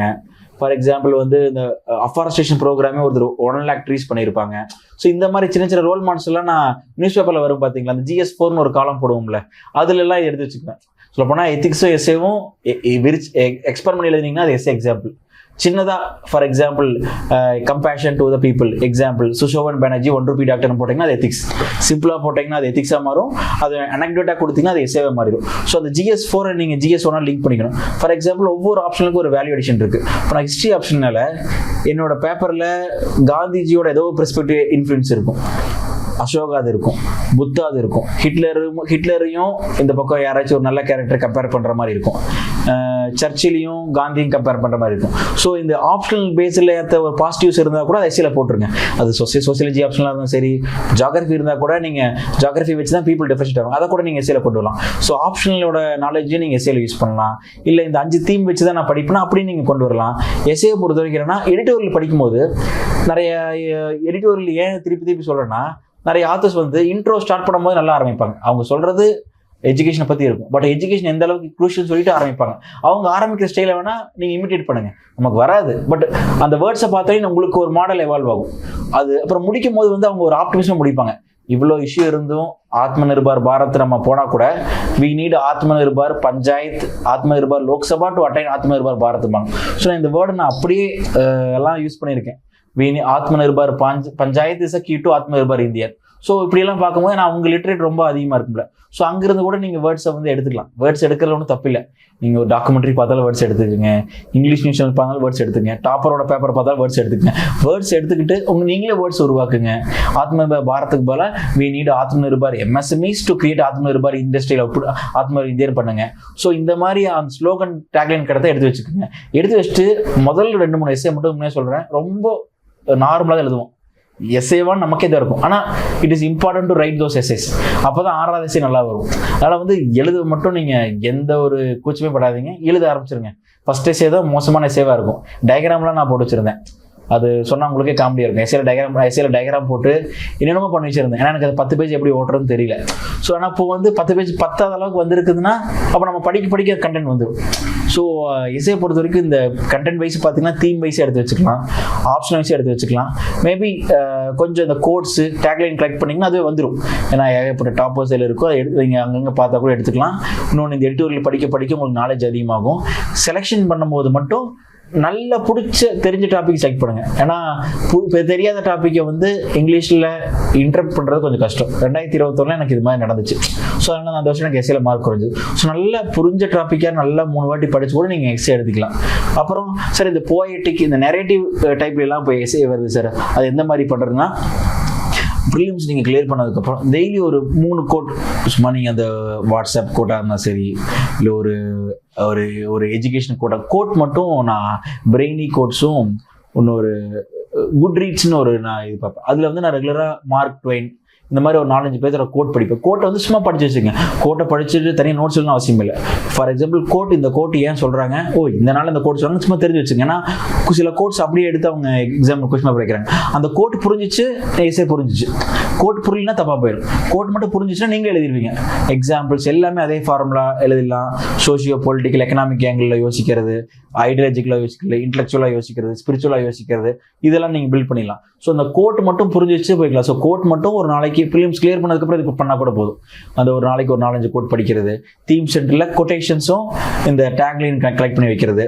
இது போக எனக்கு இன்னும் வேல்யூட் பண்ணணும்னா என்ன சார் பண்ணோம்னா, ஏதாச்சும் ரொம்ப ஒரு மோட்டிவேட்டிங்காவோ இல்லை பர்சனாலிட்டி ட்ரைட்டோ இருக்கிற ஏதாச்சும் ஒரு சின்ன 3 போயம் எங்காச்சும் இருந்துச்சு எடுத்து வைங்க. நான் இந்த வாட்டி ஒரு போயம் போட்டேன். எனக்கு அது போயம் போட்டனால எனக்கு இந்த மார்க் வந்துச்சான்னு தெரியல, எனக்கு கூட மார்க் ஒன்றும் ரிலீஸ் ஆகல. போயம் எடுத்து வச்சிங்கன்னா ஒரு 3 to 4 லைன்ஸ் அது போட முடிஞ்சால் நீங்கள் போட்டால் சூப்பராக இருக்கும். இது போக ஜிஎஸ் நாலேஜை கொஞ்சம் அதே மாதிரி லாங்குவேஜ் நாலேஜ்னாவே எஸ்ஏ வந்துடும். ஸோ எஸ்ஏ பொறுத்த வரைக்கும் பயப்படாமல் எழுதினாவே போதும், எஸ்ஏ நல்லா வந்துடும். இல்லை எஸ்ஏ எழுதுறப்ப உங்களுக்கும் அந்த டவுட்ஸ் வந்துருக்கும், இதை பார்த்துக்கிட்டு இருக்கும் நிறைய டவுட்ஸ் இருக்கும். சார் நான் வந்து பேராகிராஃபாக எழுதணுமா, இல்லை அப்படியே கண்டினியூஸ் ஃப்ளோவில் இருக்கணுமா? இப்போ நீங்கள் சொன்னீங்க எஸ்ஏல வந்து நான் டயக்ராமே நான் போட்டேன் அப்படின்னு சொல்லிட்டு, டயக்ராம் போடக்கூடாது அப்படின்னு ஏதாவது ரூல் இருக்கா? அதே போல் எஸ்ஏ ஸ்டார்ட் பண்ணால் வந்து ஒரு கொட்டேஷனோட தான் ஆரம்பிக்கணும் அப்படின்னு சொல்கிறாங்க, ஃபினிஷ் பண்ணுறப்ப ஒரு கொட்டேஷனோட தான் ஆரம்பிக்கணும் அப்படின்னு சொல்லிட்டு. அதே போல் பாயிண்ட் வந்து அண்டர்லைன் பண்ணக்கூடாது, எஸ்ஏல ஒரு ஃப்ளோ தான் இருக்கணும்னு ஒரு ரூல்ஸ் இருக்குது. இதுக்கு உங்களோட அட்வைஸ் என்ன? அது அந்த கொஸ்டினை பொறுத்தா, சூஸ் பண்ணுற டாப்பிக்கை பொறுத்தா, இல்லைன்னா வந்து என்ன மாதிரியான ஒரு ஸ்டாண்டர்ட் ரூல்ஸ் வந்து பெஸ்ட்டு நீங்கள் எதை அடாப்ட் பண்ணீங்க? இந்த டவுட்ஸ் உங்களுக்கு வந்திருக்கும் இல்லை ஃபார் எக்ஸாம்பிள் நான் எஸ்ஏக்கு டயக்ராம் போடுறப்போ எஸ்ஏல யாரும் போடுறது இல்லை, இதாக டயக்ராம் வேண்டியதில்லைனாங்க. மெஜாரிட்டி ஆஃப் ஒரு இங்கிலீஷ் ஸ்டாண்டர்டில் பார்த்தீங்கன்னா எஸ்ஏ பொறுத்த வரைக்கும் அது கண்டினியூஸ் டிஸ்கிரிப்ட் டைப்பில் இருந்திருக்கு, அது ஸ்டாண்டர்ட் ஃபார்ம்னு சொல்கிறாங்க. பட் யூபிஎஸ்சி எப்படி திருத்தி எந்த மாதிரி மார்க் போடுறாங்க வெளியே நமக்கு ஒன்றும் தெரியாது. பட் இதுக்குன்னு ஒரு சில செட் ஆஃப் பிரின்சிபல்ஸ் எதுக்கு இப்படி வச்சிருக்காங்கன்னா, ரீடபிலிட்டி நல்லாயிருக்கும். ஃபார் எக்ஸாம்பிள் நான் பாயிண்டாக ஏன் எழுதக்கூடாதுன்னு கேட்டிங்கன்னா, எஸ்ஏ பொறுத்த வரைக்கும் ஒரு டிஸ்கிரிப்டாகவும் நெரேட்டிவாக பார்ப்போம், அந்த கண்டினியூசி வந்து பாயிண்டாக போட்டு அந்த கொஹிரன்சி போயிடும். ஸோ அந்த இடத்துல நீங்கள் பேராவாக எழுதும். வேணும்னா ஹெட்டிங் போடக்கூடாதுன்னா போடலாம். ஃபார் எக்ஸாம்பிள் நீங்கள் எஸ்ஏவை எந்த தீமில் பேச போகிறீங்க ப்ராடாக பேசிட்டு ஒரு 3 பெரிய ஹெட்டிங் போடலாம். ஃபார் எக்ஸாம்பிள் வந்து சோஷியல் மீடியா பூன் ஆர் பேன்னா ஒய் இட் இஸ் பூன், அதில் social media the boon of the சென்ச்சுரின்னு ஒரு ஹெட்டிங் போட்டு நீங்கள் அந்த பூனுக்கு உண்டான நெரேட்டிவை நீங்கள் ஒரு 2 to 3 பேஜஸ் கொண்டு போகலாம். அதுக்கப்புறம் அதை பேன் சைடு அப்படின்னு சொல்லிட்டு கூட நீங்கள் 2-3 பேஜஸ் போடலாம். இன்னொன்று வே ஃபார்வர்டோ இல்லை சொல்யூஷன்ஸ் ஃபார் பெட்டர் டுமாரோன்னு ஒரு பெரிய 3 ப்ராட் ஹெட்டிங் போட்டு கூட நீங்கள் அதாவது நீங்கள் பார்க்கும் போது ஏன் ப்ராட் ஹெட்டிங் போட சொல்கிறேன்னா, அந்த end of the day conclusion வரும்போது அவங்களுக்கு ஒரு பெர்ஸ்பெக்டிவ் கிடைக்கும். சோஷியல் மீடியா எப்படி ஆரம்பிச்சிருக்கான், பேனை பற்றி பேசியிருக்கான், பூனை பற்றி பேசியிருக்கான், இது எப்படி பேலன்ஸ் பண்ணலான்னு பேச ஒரு ஐடியா கிடைக்கும். So broad heading 3 to 4 headings போடலாம். அந்த 12 பேஜில் ஒரு 4 ப்ராட் ஹெட்டிங்ஸ் போடலாம். இது ஹெட்டிங் பேஜில். பாயிண்ட் பேஜில் ஏன் வேண்டாம்னா ரீடபிலிட்டி எஃபெக்ட் ஆகி போயிடும். ஏன்னா கட் பண்ணி அவங்க படிக்கணும். அப்படியே கோஹிரன்ஸாக இருந்தால் தான் அந்த எக்ஸாம்பிள்ஸோட கரெக்டாக வரும். அண்டர்லைன் பண்ணலாமான்னு கேட்டிங்கன்னா ஒரு பேஜுக்கு நீங்கள் ரொம்ப முக்கியம் நினைக்கிற 2 இடத்துல மட்டும் அண்டர்லைன் பண்ணுங்க. ஏன்னா அண்டர்லைன் பண்ணிகிட்டே இருந்தீங்கன்னா அது ஜிஎஸ் ஆன்சர் மாதிரி மாறிடும். ஏன்னா ரொம்ப அண்டர்லைன் பண்ணோம்னா நீங்கள் ஒரு இம்பார்ட்டன்ட் ஹைலைட்டான வார்த்தையை அண்டர்லைன் பண்ண மறந்துட்டீங்கன்னா அவங்க ஹைலைட்டான இடத்த பார்த்துட்டு போயிடுவாங்க. ஸோ ரொம்ப ஒரு பேஜுக்கு 2 குரூஷியலான இடம் ஏதாச்சும் இருந்துச்சுன்னா அதை மட்டும் அண்டர்லைன் பண்ணுங்க. இல்லைன்னா கலர் மாற்றி எழுதலாம். நான் 2 கலர் யூஸ் பண்ணேன். எஸ்ஏல உங்களுக்கு கன்ஃபார்மாக சொல்கிறேன், டைம் அதிகமாக இருக்கும். நம்ம ஜிஎஸ் இவ்வளோ ப்ராக்டிஸ் பண்ணும்போது எஸ்ஏக்கு டைம் கன்ஃபார்ம் அதிகமாக இருக்கும். ஸோ டைம் அதிகமாக இருக்கிற என்ன பண்ணால் நான் ஹெட்டிங்லாம் பிளாக் பென் யூஸ் பண்ணேன். ஸோ அதனால எனக்கு எந்த அளவுக்கு, ஏன்னா பிளாக் பென் யூஸ் பண்ணி ப்ளூ அந்த அளவுக்கு மாறி இருக்கிற டைம் இருக்குமான்னு கேட்டீங்கன்னா நீங்கள் ப்ராக்டிஸ் பண்ணும்போது டைம் கன்ஃபார்மாக வந்துடும். ஜிஎஸ்க்கு அதே போல் 2 பென் யூஸ் பண்ணீங்களா? ஜிஎஸ் வந்து நான் 50-50 யூஸ் பண்ணேன் சார். ஒரு ரொம்ப குரூஷியலான ஆஸ்பெக்ட் இருக்கும்போது ஹெட்டிங்ஸ் மட்டும்தான் பிளாக் யூஸ் பண்ணேன். மற்றபடி 60-80% இங்கு ப்ளூ கலர் தான். ஏன்னா ஜிஎஸ்ல வந்து நீங்கள் ஸ்பீடு கொஞ்சம் ரொம்ப இது ப்ரெசன்டேஷன் ரொம்ப ஃபோக்கஸ் பண்ண சொல்லி ஸ்பீடை காம்ப்ரமைஸ் பண்ணக்கூடாது. இது எல்லாமே நான் ஸ்பீடு ஒரு ஹோல்டு வந்ததுக்கப்புறம் தான் நான் இந்த வேல்யூடேஷன் பண்ணேன். ஏன்னா எடுத்தோடனே வந்து நம்ம காலேஜ் பேப்பரோ அசைன்மெண்ட் மாதிரி வரணும்னு நினச்சோம்னா அது வராது. ஏன்னா மெயின்ஸ் பொறுத்த வரைக்கும் கிட்டத்தட்ட அது ரைட்டிங் காம்படிஷன் தான். நீங்கள் 4 நாள் அப்படி தான் இருக்கும் ரைட்டிங். அதனால் வந்து நம்ம இது வந்து நான் செகண்ட் அட்டம் தேர்ட் அட்டம்ல ஹோல்டு வந்தனால தான் அந்த பிளாக் பென் யூஸ் பண்ணேன். இல்லை சார் எனக்கு முதல்ல ஸ்பீட் நல்லா வரும் அப்படின்னா நீங்கள் ட்ரை பண்ணலாம். நான் காலேஜ் அப்போ இது மாதிரி எழுதிருக்கேன்னா நீங்கள் பிளாக் ப்ளூ மாற்றி எழுதலாம். ஆனால் எழுதும் போது கண்டென்ட்டுக்கு தான் மார்க்குங்கிறத நீங்கள் ஃபஸ்ட்டு மைண்டில் வச்சுக்கணும். ப்ரெசன்டேஷனுங்கிறது கடைசி ஒரு கொடுக்குற ஃப்ளவரி ஷோ. பட் கண்டென்ட் மட்டும் ஸ்ட்ராங்காக இருந்துட்டு நீங்கள் சைடில் உங்கள் பேப்பர் இம்ப்ரூவ் பண்ணுற கோசம் சில நுவான்சஸ் வந்து அது நம்ம பேப்பர்லேயே சொல்லுவாங்க, எல்லாம் நல்லா இருக்குது இன்னும் கொஞ்சம் இம்ப்ரூவ் பண்ணுங்க. அது வர நம்ம பண்ணிக்கலாம். இதுதான் நான் எஸ்ஏக்கு பண்ணுற ஹெட்டிங் போடலாம், ப்ராடு ஹெட்டிங் போடலாம். ரொம்ப டிஸ்கிரிப்டிவாக வச்சுருங்க. கொட்டேஷனாக ஆன்கோடேஷன் கேட்டோம்னா எதுக்கு அது போட சொல்கிறாங்கன்னா எடுத்தோடனே டப்புன்னு அந்த மைண்ட் செட் பண்ணுறதுக்கு எக்ஸாமர் இவங்க கொஸ்டின் பேப்பர் கரெக்டாக புரிஞ்சுருக்கான். கோட் போட்டோ இல்லை ஒரு கதை சொல்லும் போது சீக்கிரம் அவங்கள அந்த பிளாட்டுக்குள்ளே கொண்டு வருது. இல்லைன்னா லைவ் இன்சிடென்ட் வச்சு ஆரம்பிச்சிருங்க, கரண்ட் அஃபேர்ஸ் வச்சு ஆரம்பிச்சிருங்க. நான் என்னோட 2020 ஃபர்ஸ்ட் டே அப்போ வந்து இஸ்ரோ வந்து அப்போது சந்திராயன் 2 விட்டுட்டாங்க, ஆனால் ஃபெயில் ஆகி போச்சு. ஸோ இவ்வளோ நேஷன் ஆஸ்பெக்டோட இருந்து அது ஃபெயில் ஆச்சா கூட இவ்வளோ கன்ஃபார்மாக இவ்வளோ எஃபர்ட் போட்டிருக்காங்க. கன்ஃபார்மாக அடுத்த டைம் நம்ம சக்ஸஸாக தான் போச்சுட்டு நான் ரீசெண்ட் ஈவெண்ட் வச்சு நான் ஆரம்பிச்சிட்டேன். ஸோ கரண்ட் அஃபேர்ஸ் வச்சு கூட நீங்கள் ஆரம்பிக்கலாம். ஒலிம்பிக்கில் நீரஜ் சோப்ரா ஜெயிச்சது வச்சு ஆரம்பிக்கலாம். இந்தியா வேர்ல்டு கப் ஜெயிச்சு வச்சு ஆரம்பிக்கலாம். ஸோ கரண்ட் அஃபேர்ஸோட ரிலேட் பண்ணியும் நீங்கள் ஆரம்பிக்கலாம். எல்லாச்சும் ஒரு ஹிஸ்டாரிக்கல் ஸ்டோரி எனக்கு வச்சு ஆரம்பிக்கலாம், கோட்டை வச்சு ஆரம்பிக்கலாம். இதுதான் பண்ணணுன்ற அவசியம் இல்லை. இல்லை சார் நான் இதெல்லாம் இல்லாமல் 2 ஃப்ரெண்டுக்கு நடுவில் நடக்கிற ஒரு ரூம் நடக்கிற கான்வர்சேஷன் வச்சு கூட நீங்கள் கதை பில்ட் பண்ணலாம். ஸோ இது எதுக்கு பண்ணுறோம்னா சீக்கிரம் அவங்க அட்டென்ஷனை கேட்ச் பண்ணுறக்காக தான். ஏன்னா எடுத்தோடனே மோனோட்டோன்ஸாக போயிடக்கூடாது. இது வந்து எந்த மாடல் வேணால் நீங்கள் ஃபாலோ பண்ணலாம். ஃபார் எக்ஸாம்பிள் ஒரு எக்ஸாம்பிள் வந்து ஒரு எஸ்ஏ வந்து போயம் வச்சு ஸ்டார்ட் பண்ணுங்கள், இல்லை கோட் வச்சு ஸ்டார்ட் பண்ணுங்கள். இன்னொன்று வந்து கதை வச்சு ஸ்டார்ட் பண்ணுங்கள், இல்லை வித்தியாசமாக கரண்ட் அஃபேர்ஸ் வச்சு போயிருங்க. ஸோ உங்களுக்கு இது எழுத உங்களுக்கே ஸ்கோப் தெரிஞ்சிடும். அதுக்கப்புறம் நீங்களே வந்து நல்ல டாபிக் கிடைக்காதான்னு தேட ஆரம்பிச்சிருவீங்க. எனக்கு எக்ஸாம்பிள் போடுறக்கு ஒரு டாபிக் வேணுங்கிற அளவுக்கு தேட ஆரம்பிச்சிருவீங்க. Very good. Again ethics paper, அதில் கேஸ் ஸ்டடீஸ் வந்து டிஃப்ரெண்டான ஒரு ஸ்டாண்ட் எடுக்க வேண்டியிருக்கும். அங்கே ஒன்று தோணும், நம்ம வந்து இந்த மாதிரி ஒரு ஸ்டாண்ட் எடுத்துட்டோம் அப்படின்னா மார்க் வந்து குறைச்சிருவாங்களோ. ஏன்னா சம்டைம்ஸ் நெகட்டிவ் ஸ்டாண்ட் எடுக்க வேண்டியிருக்கும். அகெயின்ஸ்ட் வந்து கவர்மெண்ட் ஸ்டாண்ட் எடுக்க வேண்டியிருக்கும். எத்திக்ஸில் மட்டும் இல்லை, ஈவன் நிறைய கொஸ்டின்ஸ்கே because give your opinion, suggest, இப்படிதான் நிறைய கொஸ்டின்ஸ் வருது. பிரிங் அவுட் த ரீசன்ஸ் அப்படின்னு கவர்மெண்ட்டுக்கு அகெயின்ஸ்டா சில ஸ்டாண்ட் எடுத்து சில நேரங்கள் வந்து நம்ம சப்ஸ்டான்ஷியேட் பண்ண வேண்டிய விஷயங்கள் வந்து சில ஆன்சர்ஸ் இருக்கும். ஸோ அந்த மாதிரி இடங்கள்ல என்ன மாதிரியான ஸ்டாண்ட் வந்து எடுக்கிறது பெட்டர், அதை எப்படி சப்ஸ்டான்ஷியேட் பண்றது முக்கியம் நினைக்கிறீங்களா, இல்லைன்னா நெகட்டிவா ஸ்டாண்ட் எடுக்க வேண்டாம் அப்படின்னு நினைக்கிறீங்களா? சார் சொல்றது கரெக்ட். கேஸ் ஸ்டடியில் வந்து பார்த்தீங்கன்னா ஒரு இஷ்யூ வரும்போது ஃபாலோ பை ரூல்ஸ்னு ஒன்று இருக்கும், இல்லை அகெயின்ஸ்ட் ரூல்ஸு. பட் அது ஹியூமன் சென்ட்ரிக்காக அகெயின்ஸ்ட் ரூல்ஸ் ரொம்ப போயிட்டிங்கன்னா அது ரொம்ப அஃபெக்ட் ஆகிற மாதிரி இருக்கும். இன்னொன்று ரூல்ஸ் ரொம்ப ஃபாலோ பண்ணுறதுனால அது எம்பத்தட்டிக்கல் பர்சன்ஸாக அஃபெக்ட் ஆகிற மாதிரி இருக்கும். அப்புறம் ஃபார் எக்ஸாம்பிள் வந்து மினிஸ்டர்ஸ் வந்து ரொம்ப கரப்ட் டிசிஷன்ஸை வந்து ஹேண்டில் பண்ணுற மாதிரி சொல்லுவாங்க. அப்போ நீங்கள் செக்ரட்டரியாக இருக்கும்போது அதை நீங்கள் ஏற்றுப்பீங்களா இல்லையான்னு இருக்கும். இந்த மாதிரி சொல்யூஷன் எப்போ வரும்போதும் பெஸ்ட்டு கைடிங் லைட்டு கான்ஸ்டியூஷன் தான். ஸோ கான்ஸ்டியூஷனில் என்ன இருக்கோ அதை தான் நீங்கள் லெட்டர் அண்ட் ஸ்பிரிட்டாக ஃபாலோ பண்ணணும். லீகல் என்ன இருக்கோ அதை தான் லெட்டர் அண்ட் ஸ்பிரிட்டாக ஃபாலோ பண்ணணும். அப்படி அகெயின்ஸ்ட் கவர்மெண்ட் நீங்கள் ஸ்டாண்ட் எடுக்கிறதா தைரியம் எடுங்க. எடுக்கும் போது கான்ஸ்டியூஷனோட இதில் தான் எல்லா பவரும் வந்திருக்கு. ஸோ வித்தின் த ஸ்ட்ரக்சர்ஸ்னால தான் இந்த இந்தியாவே இவ்வளோ பெரிய டெமோக்ராட்டிக் சிஸ்டம் என்ஜாய் பண்ணிருக்கோம். ஸோ அதை வச்சு பார்க்கும்போது இது தப்புன்னு சொல்லிட்டு நீங்கள் அம்பேத்கர் கோட்டோ இல்லை ஃபார் எக்ஸாம்பிள் காந்திஜியோட கோட்டோ, இந்த கன்சைன்ஸ்னு இருக்கும் 7 sins. Politics without principle is a sin. Service without anything is a sin. So இதெல்லாம் நீங்கள் கோட் பண்ணி இதனால தான் நான் இதை டிஃபெண்ட் பண்ணுறேன். ஏன்னா சொல்கிற விதம் ஒன்று இருக்குது, ஐ எம் அகெயின்ஸ்ட் சிஸ்டம் அப்படின்னு நம்ம ரொம்ப அப்ரப்டாகவும் எழுத முடியாது. ஸோ கான்ஸ்டியூஷன் பேசிஸாக வச்சுட்டு, ஆனால் at the end of the day எல்லாரும் கான்ஸ்டியூஷன் கோசரம் தான் வேலை பார்க்குறோம். பிரைம் மினிஸ்டராக இருந்தாலும் சரி, நம்ம ஒரு ஆஃபீஸ் பியூனாக இருந்தாலும் சரி, கவர்மெண்ட் சர்வெண்ட். ஸோ கான்ஸ்டியூஷன் பேஸாகவும் லீகல் பேஸாகவும் வச்சு அந்த ஏன் அகெயின்ஸ்ட் பண்ணுறீங்கிற எழுதும் போது ஃபார்மல் டோன்லையும் இந்த லீகல் பெர்ஸ்பெக்டிவ்னும் சுப்ரீம் கோர்ட் ஜட்மெண்ட் டோன்லையோ இந்த லீடர்ஸோட டோன்லேயே ஆன்சர்ஸ் இருந்துச்சுன்னா, அப்படி தான் அந்த விஷனரியாகவே பேப்பர் வச்சிட்டிங்கன்னா நம்ம என்றைக்கும் புஸ்க்கு இன்ஃபார்மலாக நம்ம எழுதியிருக்க மாட்டோம். இது வந்து ஃபஸ்ட்டு ஒரு 4-5 வாட்டி ப்ராக்டிஸ் பண்ணும்போது நம்ம ஆன்சர்ஸ் கரெக்டாக உட்காராது, கனெக்டே இல்லாமல் எழுதி வச்சுருப்போம். அஸ் பர் ஆர்டிகல் 14 இருக்கும், பீப்புள் ஈக்குவாலிட்டி மை டிசிஷன்ஸ் இருக்கும். இது கரெக்டாக நீங்கள் கோஹிரண்டாக ப்ராக்டிஸ் பண்ண இது வந்துடும்.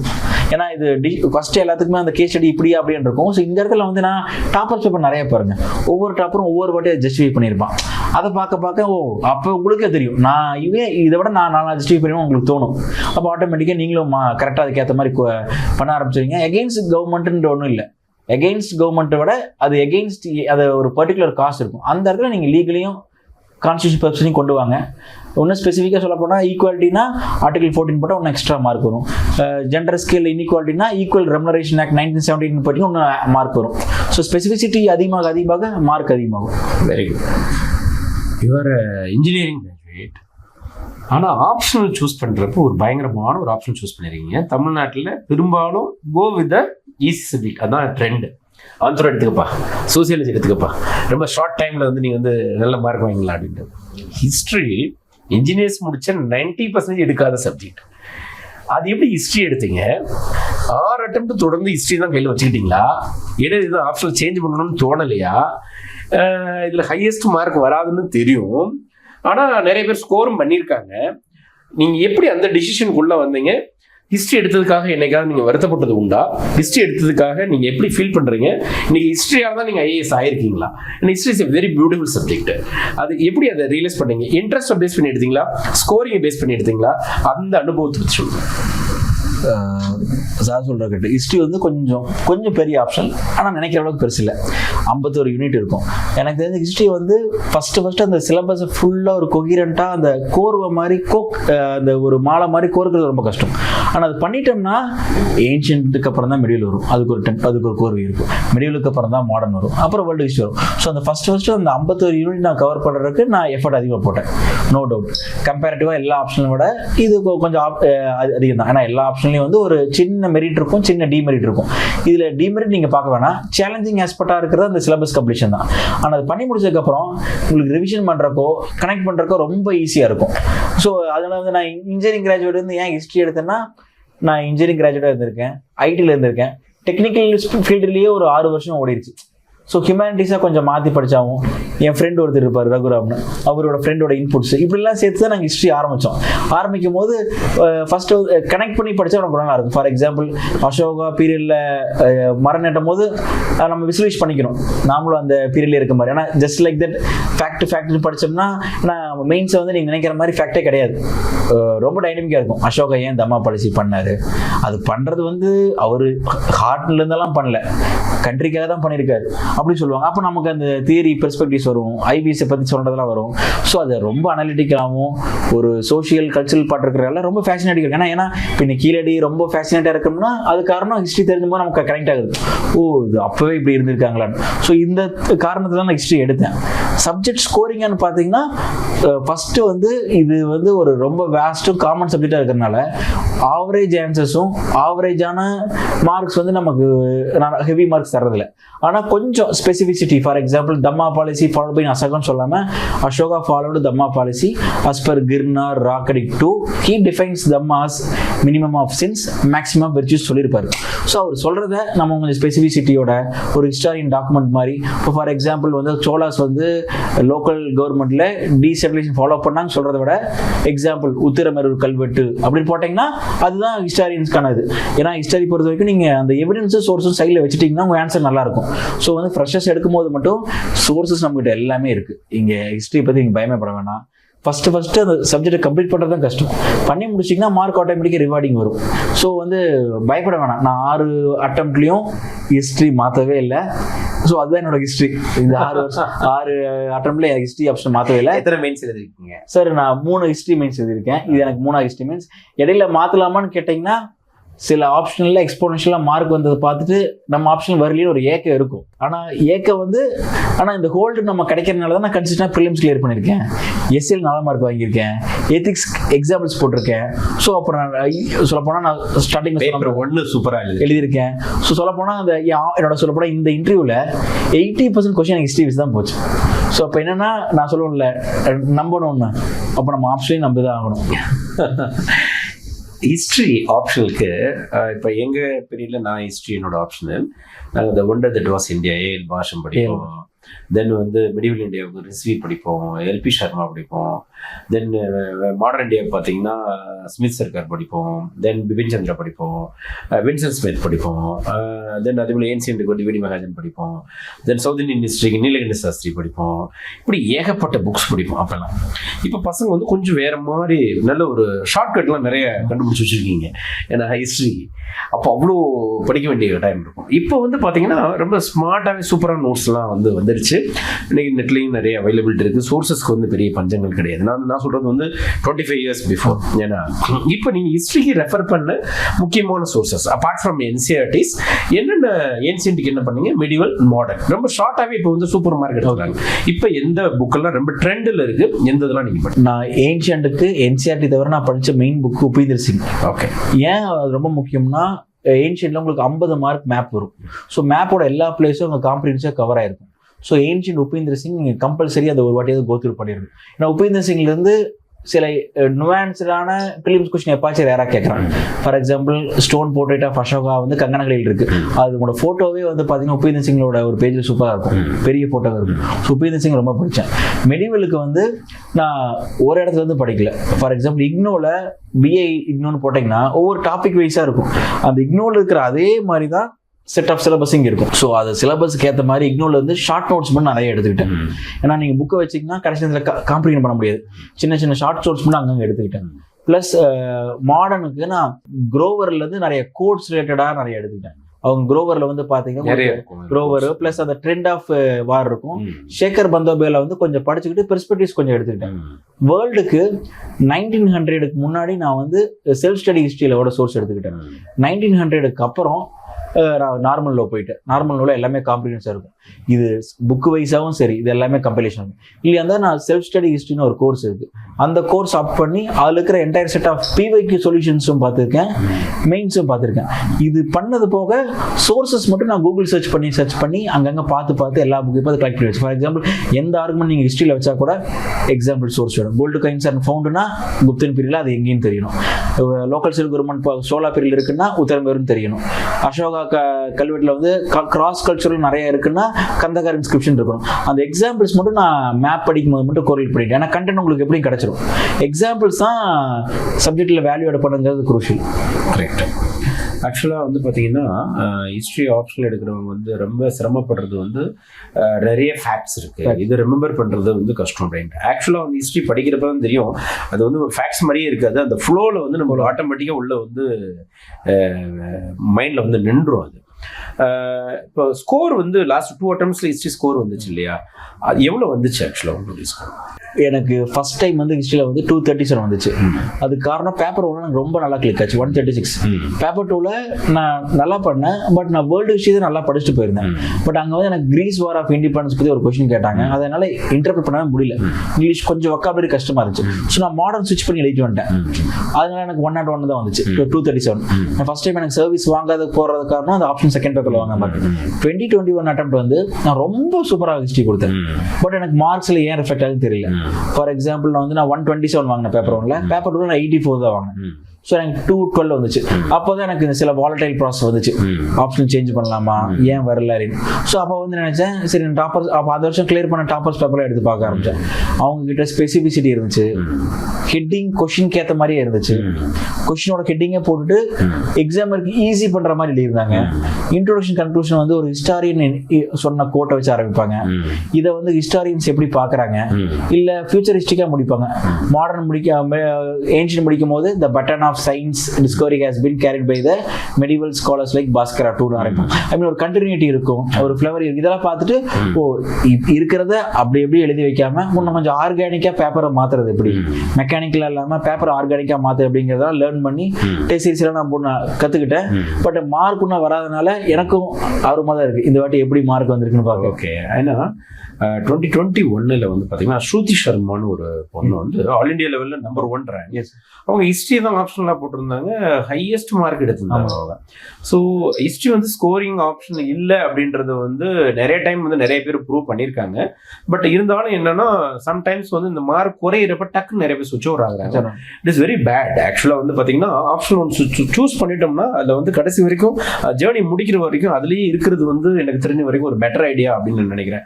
அதனால தான் நான் இந்த ஒரு கொஸ்டின் உங்கள்கிட்ட கேட்டேன். நான் 2 டைம் வந்து மார்க் குறைஞ்சிருந்தா கூட இந்த முறை அவர் ஐஏஎஸ்ஐ உட்காந்துருக்காரு. ஹிஸ்ட்ரி ஆப்ஷன்லாம் மறுபடியும் அவர் சூஸ் பண்ணி தான் ஐஏஎஸ்ஐ உட்காந்துருக்காரு. அகைன் அவர் சொன்னது மாதிரி மார்க் வரட்டும், அந்த மார்க்கையும் உங்களுக்கு நான் ரிவீல் பண்றேன். ஸோ தட் வந்து யூ வில் அண்டர்ஸ்டாண்ட். ஃபைனலா நம்மளுடைய personality test. Okay, that is the one which is the game changer அப்படின்னு சொல்லலாம் எனி சிவில் சர்வீஸ் ஆஸ்பிரண்டோட லைஃப்ல.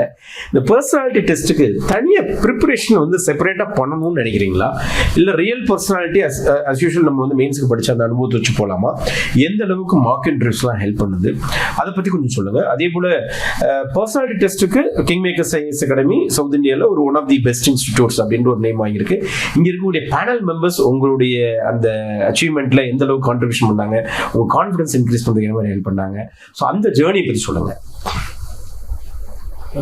சொல்ல போனால் ஃபர்ஸ்ட் 2 ஸ்டேஜை நம்ம பேசிவாகவே தாண்டிடலாம். நான் ரொம்ப படிக்கிறோம், இப்போ இம்ப்ளிமெண்ட் பண்ணுறோம், ஃபிலிம்ஸ் கிளியர் ஆயிடும், டெஸ்ட் சீரிஸ் ரெகுலராக போகிறோம், எழுதுகிறோம், மெயின்ஸ் கிளியர் ஆயிடும். பட் இன்டர்வியூ பொறுத்த வரைக்கும் கொஞ்சம் ரோல் ரிவர்ஸ் ஆயிடும். ப்ரொஃபஸர்ஸோ ஸ்டாஃப்ஸோ பாடம் எடுக்க வேணாம், நாம தான் போய் ரெஸ்பான்ஸ் பண்ணணும், அதுக்கு அவங்க ரியாக்ட் பண்ண ஆரம்பிச்சிடுவாங்க. ஸோ இந்த ரோல் ரிவர்சல் வந்து எனக்கு ஃபர்ஸ்ட் இன்டர்வியூ எனக்கு தெரியல. நான் ஐடி ஜாப் இன்டர்வியூ மாதிரி நினச்சி நான் யூபிஎஸ்சி இன்டர்வியூ போயிட்டேன். கொஷின் கேட்டால் கொஷின் ஆன்சர் பண்ணிட்டு கம்மல் ரோபோ மாதிரி உட்காந்துக்குவேன். எனக்கு அப்போ தெரியல இது ஒரு ஜாப் இன்டர்வியூ மாதிரி நினச்சிட்டேன். இது ஏன் பர்சனாலிட்டி டெஸ்ட்னு வச்சிருக்கிறவங்களுக்கே புரியறது கொஞ்சம் லேட் ஆயிடுச்சு. பர்சனாலிட்டி டெஸ்ட்னா கேட்ட கொஷினுக்கு ஆன்சர் சொல்கிறோம்னா அதுக்கு நம்ம டெல்லி போக வேண்டிய அவசியம் இல்லை, அதான் மெயின்ஸ்லேயே இருக்கு அப்படிங்கிற மாதிரி இருப்பாங்க. ஸோ எந்த கொஷின் கேட்டால் கூட அவங்க என்ன கேட்குறாங்களோ அவங்க முடிஞ்ச வரைக்கும் இன்ட்ராக்ட் பண்ணி சொல்ல பாருங்க. இப்போ இதுக்கு வந்து ப்ரிப்பரேஷன் தேவையானா கன்ஃபார்மாக 100% தேவை. அந்த ஏன் நான் சொல்றேன்னா இது வந்து நாட் அண்ட் நாலேஜ் டெஸ்ட்னு சொல்லுவாங்க, ஆனால் நாலேஜ் பேஸ்மெண்ட் இல்லாமல் பர்சனாலிட்டி வெளிப்படுத்த முடியாது. ஸோ அப்போ அந்த நாலேஜ் நீங்கள் ஹெவியாக வேணும்னா அந்த பென் டவுன் யுவர் தாட்ஸ்மாங்க. நீங்கள் என்ன நினைக்கிறீங்களோ, கரண்ட் அஃபேர்ஸ் எங்கே படிக்கிறீங்களோ, இன்னும் நோட்ஸ் எழுதி தான் படிக்கணும். நோட்ஸ் எழுதி படித்தா நாலேஜ் வரும். நாலேஜ் வந்துச்சுன்னா அதை நீங்கள் கண்ணாடி முன்னாடி சொல்லி பார்ப்பீங்க, சொல்லி பார்த்தா கான்ஃபிடன்ஸ் வரும். ஸோ இந்த கான்ஃபிடன்ஸ் வந்துருச்சுன்னா போர்டில் பேசிடலாம். ஸோ இது அப்படியே ஒரு செயின் மாதிரி தான். இது எங்கே மிஸ் ஆனாலும் கடைசியாக வந்து இன்டர்வியூவில் போர்டில் பேசும்போது கொஞ்சம் கண்ணு காட்டி கொடுத்துரும், கொஞ்சம் கன்ஃபியூஸ்டாக அந்த ஸ்டேட்மெண்ட் வைப்போம். அப்போது மெம்பர்ஸ் சிம்பிளாக கேட்டுருவாங்க, ஆர் யூ ஷுவர்ன்றாங்க.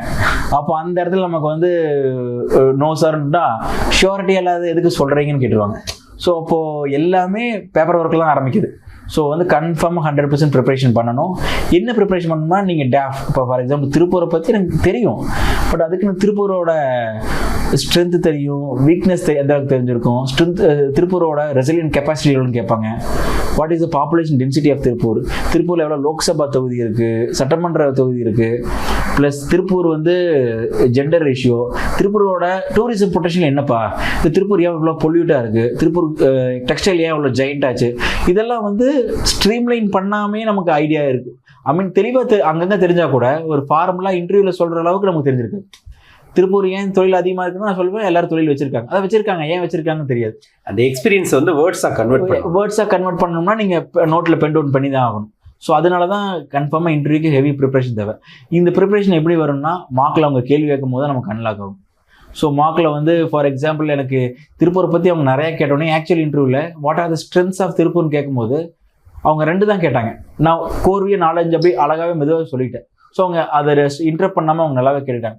இது மார்க்கில் ப்ராக்டிஸ் பண்ணி கொஷின் இங்கே எக்ஸ்போஷர் ஆகலினா நான் ரியல் இன்டர்வியூவில் மாட்டியிருப்பேன். ஸோ மார்க் வந்து நல்லா போகுது.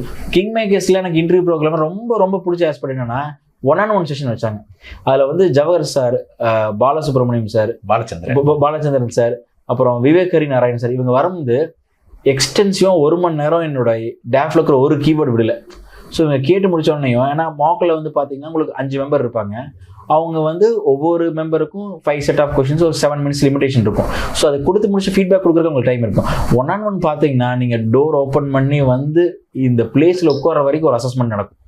அந்த அசஸ்மெண்ட் நடந்து என்னோட கீவேர்டு ட்ரிபிள் இ இருக்குது, ஹிஸ்ட்ரி ஆப்ஷனில் இருக்குது, ஐடி எம்ப்ளாயி ஒர்க் பண்ணியிருக்கேன், அப்பா ஃபார்மர் அண்ட் பஞ்சாயத்து தலைவராக இருக்காங்க, plus hobbies letter to editor இருக்கேன், சிலம்பம் ப்ராக்டிஸ் பண்ணியிருக்கேன்.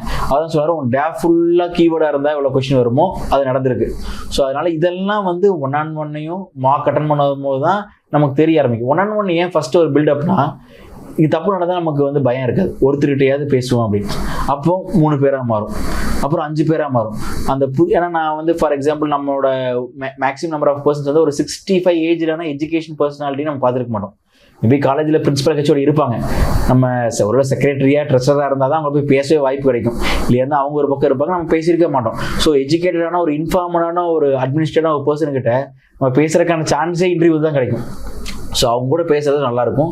ஸோ எனக்கு அந்த 1-on-1 நீங்கள் வச்சதும் மார்க் வச்சது ரொம்ப ஹெல்ப்ஃபுல்லாக ஆச்சு. சிவசைலம் சார் வந்தார், அவர் நிறைய இன்புட்ஸ் கொடுத்தாரு. ஜவஹர் சார் வந்தார், கொடுத்ததுக்கப்புறம் நம்பரும் கொடுத்தாங்க. எனக்கு சீனியர் ஆஃபீஸரோட நம்பர்லாம் கிடைக்க நான் நினச்சி கூட பார்த்தேன்.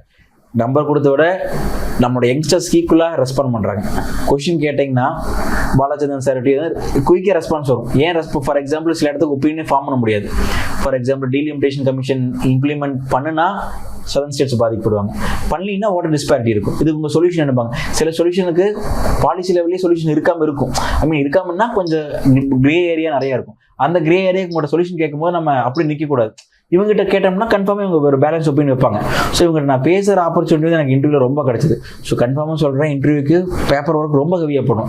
ஃபஸ்ட் இன்டர்வியூவில் நான் இது பண்ணல, அடிப்பட்டதுக்கு அப்புறம் தான் இதை வாட்டி பண்ணேன். ஸோ அதையும் நீங்கள் தெரிஞ்சுக்கலாம். ஃபஸ்ட் டைம் இன்டர்வியூ போகிறப்போ நீங்கள் என்ன மாதிரி தப்பு பண்ண வேணாம். ஃபுல்லாக மெயின்ஸ் முடிச்ச உடனே ஆரம்பிச்சிருங்க. அந்த 80 நாள் ஃபுல்லாக இன்டர்வியூ ஆரம்பிச்சிருங்க, ரொம்ப ஹெல்ப்ஃபுல்லாக இருக்கும். பண்ணி முடிச்சதுக்கப்புறம் தான் ட்ரையல் அண்ட் எரர். ஏன்னா ரிஃப்ளெக்ஸ் பண்ணி பாருங்கள், ஏன் பேச வருதா. ஃபஸ்ட் எனக்கு இங்கிலீஷில் இந்த சென்சிட்டைசேஷன், டிஜிட்டலைசேஷன் இந்த வார்த்தை எனக்கு வராது, ரோல் ஆகாது. ஸோ அப்போ பேச தான் எனக்கு இது வந்துச்சு. அப்போ இது ப்ராக்டிஸ் பண்ணும்போது, இதுக்கு ப்ராக்டிஸ் பண்ணோம்னா நிறைய பேர்கிட்ட பேசணும்னா மார்க் வரணும். ஸோ ஏன்னா மார்க் வந்து நமக்கு சரியாக போகலான்னு பரவாயில்ல, at the end of the day ஒரு 10 கொஸ்டின் நமக்கு சொல்லி தருவாங்க, அதை போய் நைட்டு ஒர்க் பண்ணிக்கலாம். ஸோ எனக்கு இதெல்லாம் தாண்டி தான் எனக்கு அந்த யூபிஎஸ்சிக்குள்ளே நான் போன மாதிரி ஒரு ஃபீல். ஸோ அதுதான் ஹோப்ஃபுல்லி ஃபார்ச்சுனேட்லி கிளியர் ஆகிருக்குன்னு எனக்கு. இங்கே இருக்க இந்த பேனல் மெம்பர்ஸ் தாண்டி யூபிஎஸ்சியோட சேர்மன், யூபிஎஸ்சியோட மெம்பர்ஸ் அவங்கெல்லாம் நிறைய பேர் வந்து இங்கே வர்றாங்க. அதை பற்றி உங்களுடைய ஒப்பீனியன் என்ன? ஃபர்ஸ்ட் எனக்கு ஐ ஓப்பனிங்காக இருந்தது. DP Agarwal sir 1-on-1 session இங்கே நடக்குன்னு சொன்னாங்க. அதுதான் நான் ஃபர்ஸ்ட் அப்படிங்களான்னு கேட்டுட்டு ஆன்லைன் கேட்டு அவர்கிட்ட பண்ணேன். அவர் என் டேஃபை பார்த்துட்டு, you working as an web content development, tell me இதை எந்த வெப்சைட் ரொம்ப பிடிக்கும் கேட்டார். பிஎம்ஓ வெப்சைட் ரொம்ப பிடிக்குமா, பார்த்துருக்கியா, கிரிவன்ஸ் அட்ரஸில் பதிவு பண்ணியிருக்கியா, எப்படி சிஸ்டம் நல்லா இருக்கா. ஏன்னா இதை கேட்பாங்க, வெப் கண்டென்ட் டெவலப் பண்ணுறா இருக்கிறீங்கன்னா எந்த வெப்சைட் நல்லா இருக்குது, நாளைக்குள்ளே வந்ததுக்கப்புறம் எந்த கவர்மெண்ட் வெப்சைட் டெவலப் பண்ணி தருவியா, இல்லை நம்ம யூபிஎஸ்சி வெப்சைட்லேயே கிரிவன்ஸ் இருந்தால் சொல்லுங்கப்பா அப்படின்னு கேட்பாங்க. ஸோ அப்போ தான் தெரிஞ்சது எந்த அளவுக்கு நம்ம டேஃப் அவங்க பார்க்குறாங்க. வெப் கண்டென்ட் டெவலப் பண்ணால் இவ்வளோ படித்தா போதும், இவ்வளோ படித்தா இல்லை. எப்பவுமே எந்த ஒரு டேஃப் கீவேர்டாக இருந்தாலும் அதை வேகமாக சிவில் சர்வீஸும் கனெக்ட் பண்ணிக்குவாங்க. ட்ரிபிள்இ எப்படி சிவில் சர்வீஸ் யூஸ் பண்ணுவேன், ட்ரிபிள்இயாக இருந்திருக்க, ஐடி ஒர்க் படிச்சிருக்க, ஹிஸ்ட்ரி இருக்குது, இந்த நாலேஜ் எல்லாம் சேர்ந்து அட்மிஷன் எந்த அளவுக்கு ஹெல்ப் பண்ண முடியுது. ஸோ அந்த கனெக்டிங் வந்து அவங்க சீக்கிரம் அந்த பல்ஸை பிடிச்சிருவாங்க. ஸோ அதுக்கு வந்து ஏன்னா ஆல்ரெடி அவங்க வந்து எத்தனையோ நம்பர் ஆஃப் கேண்டிடேட்ஸை பார்த்துருக்காங்க, யூபிஎஸ்சியில் இருந்திருக்காங்க. ஸோ அவங்க வயசு எக்ஸ்பீரியன்ஸ் மாதிரி நம்மளது ஏஜ் பக்கத்தில் கூட நிற்காது. யூபிஎஸ்சியோட சேர்மனாக இருந்திருக்காரு, யூபிஎஸ்சியில் மெம்பராக இருக்காரு, 11 வருஷம் எக்ஸ்பீரியன்ஸ் இருக்காரு, ஆயிரக்கணக்கான 10,000 பேரை இன்டர்வியூ பண்ண எக்ஸ்பீரியன்ஸு.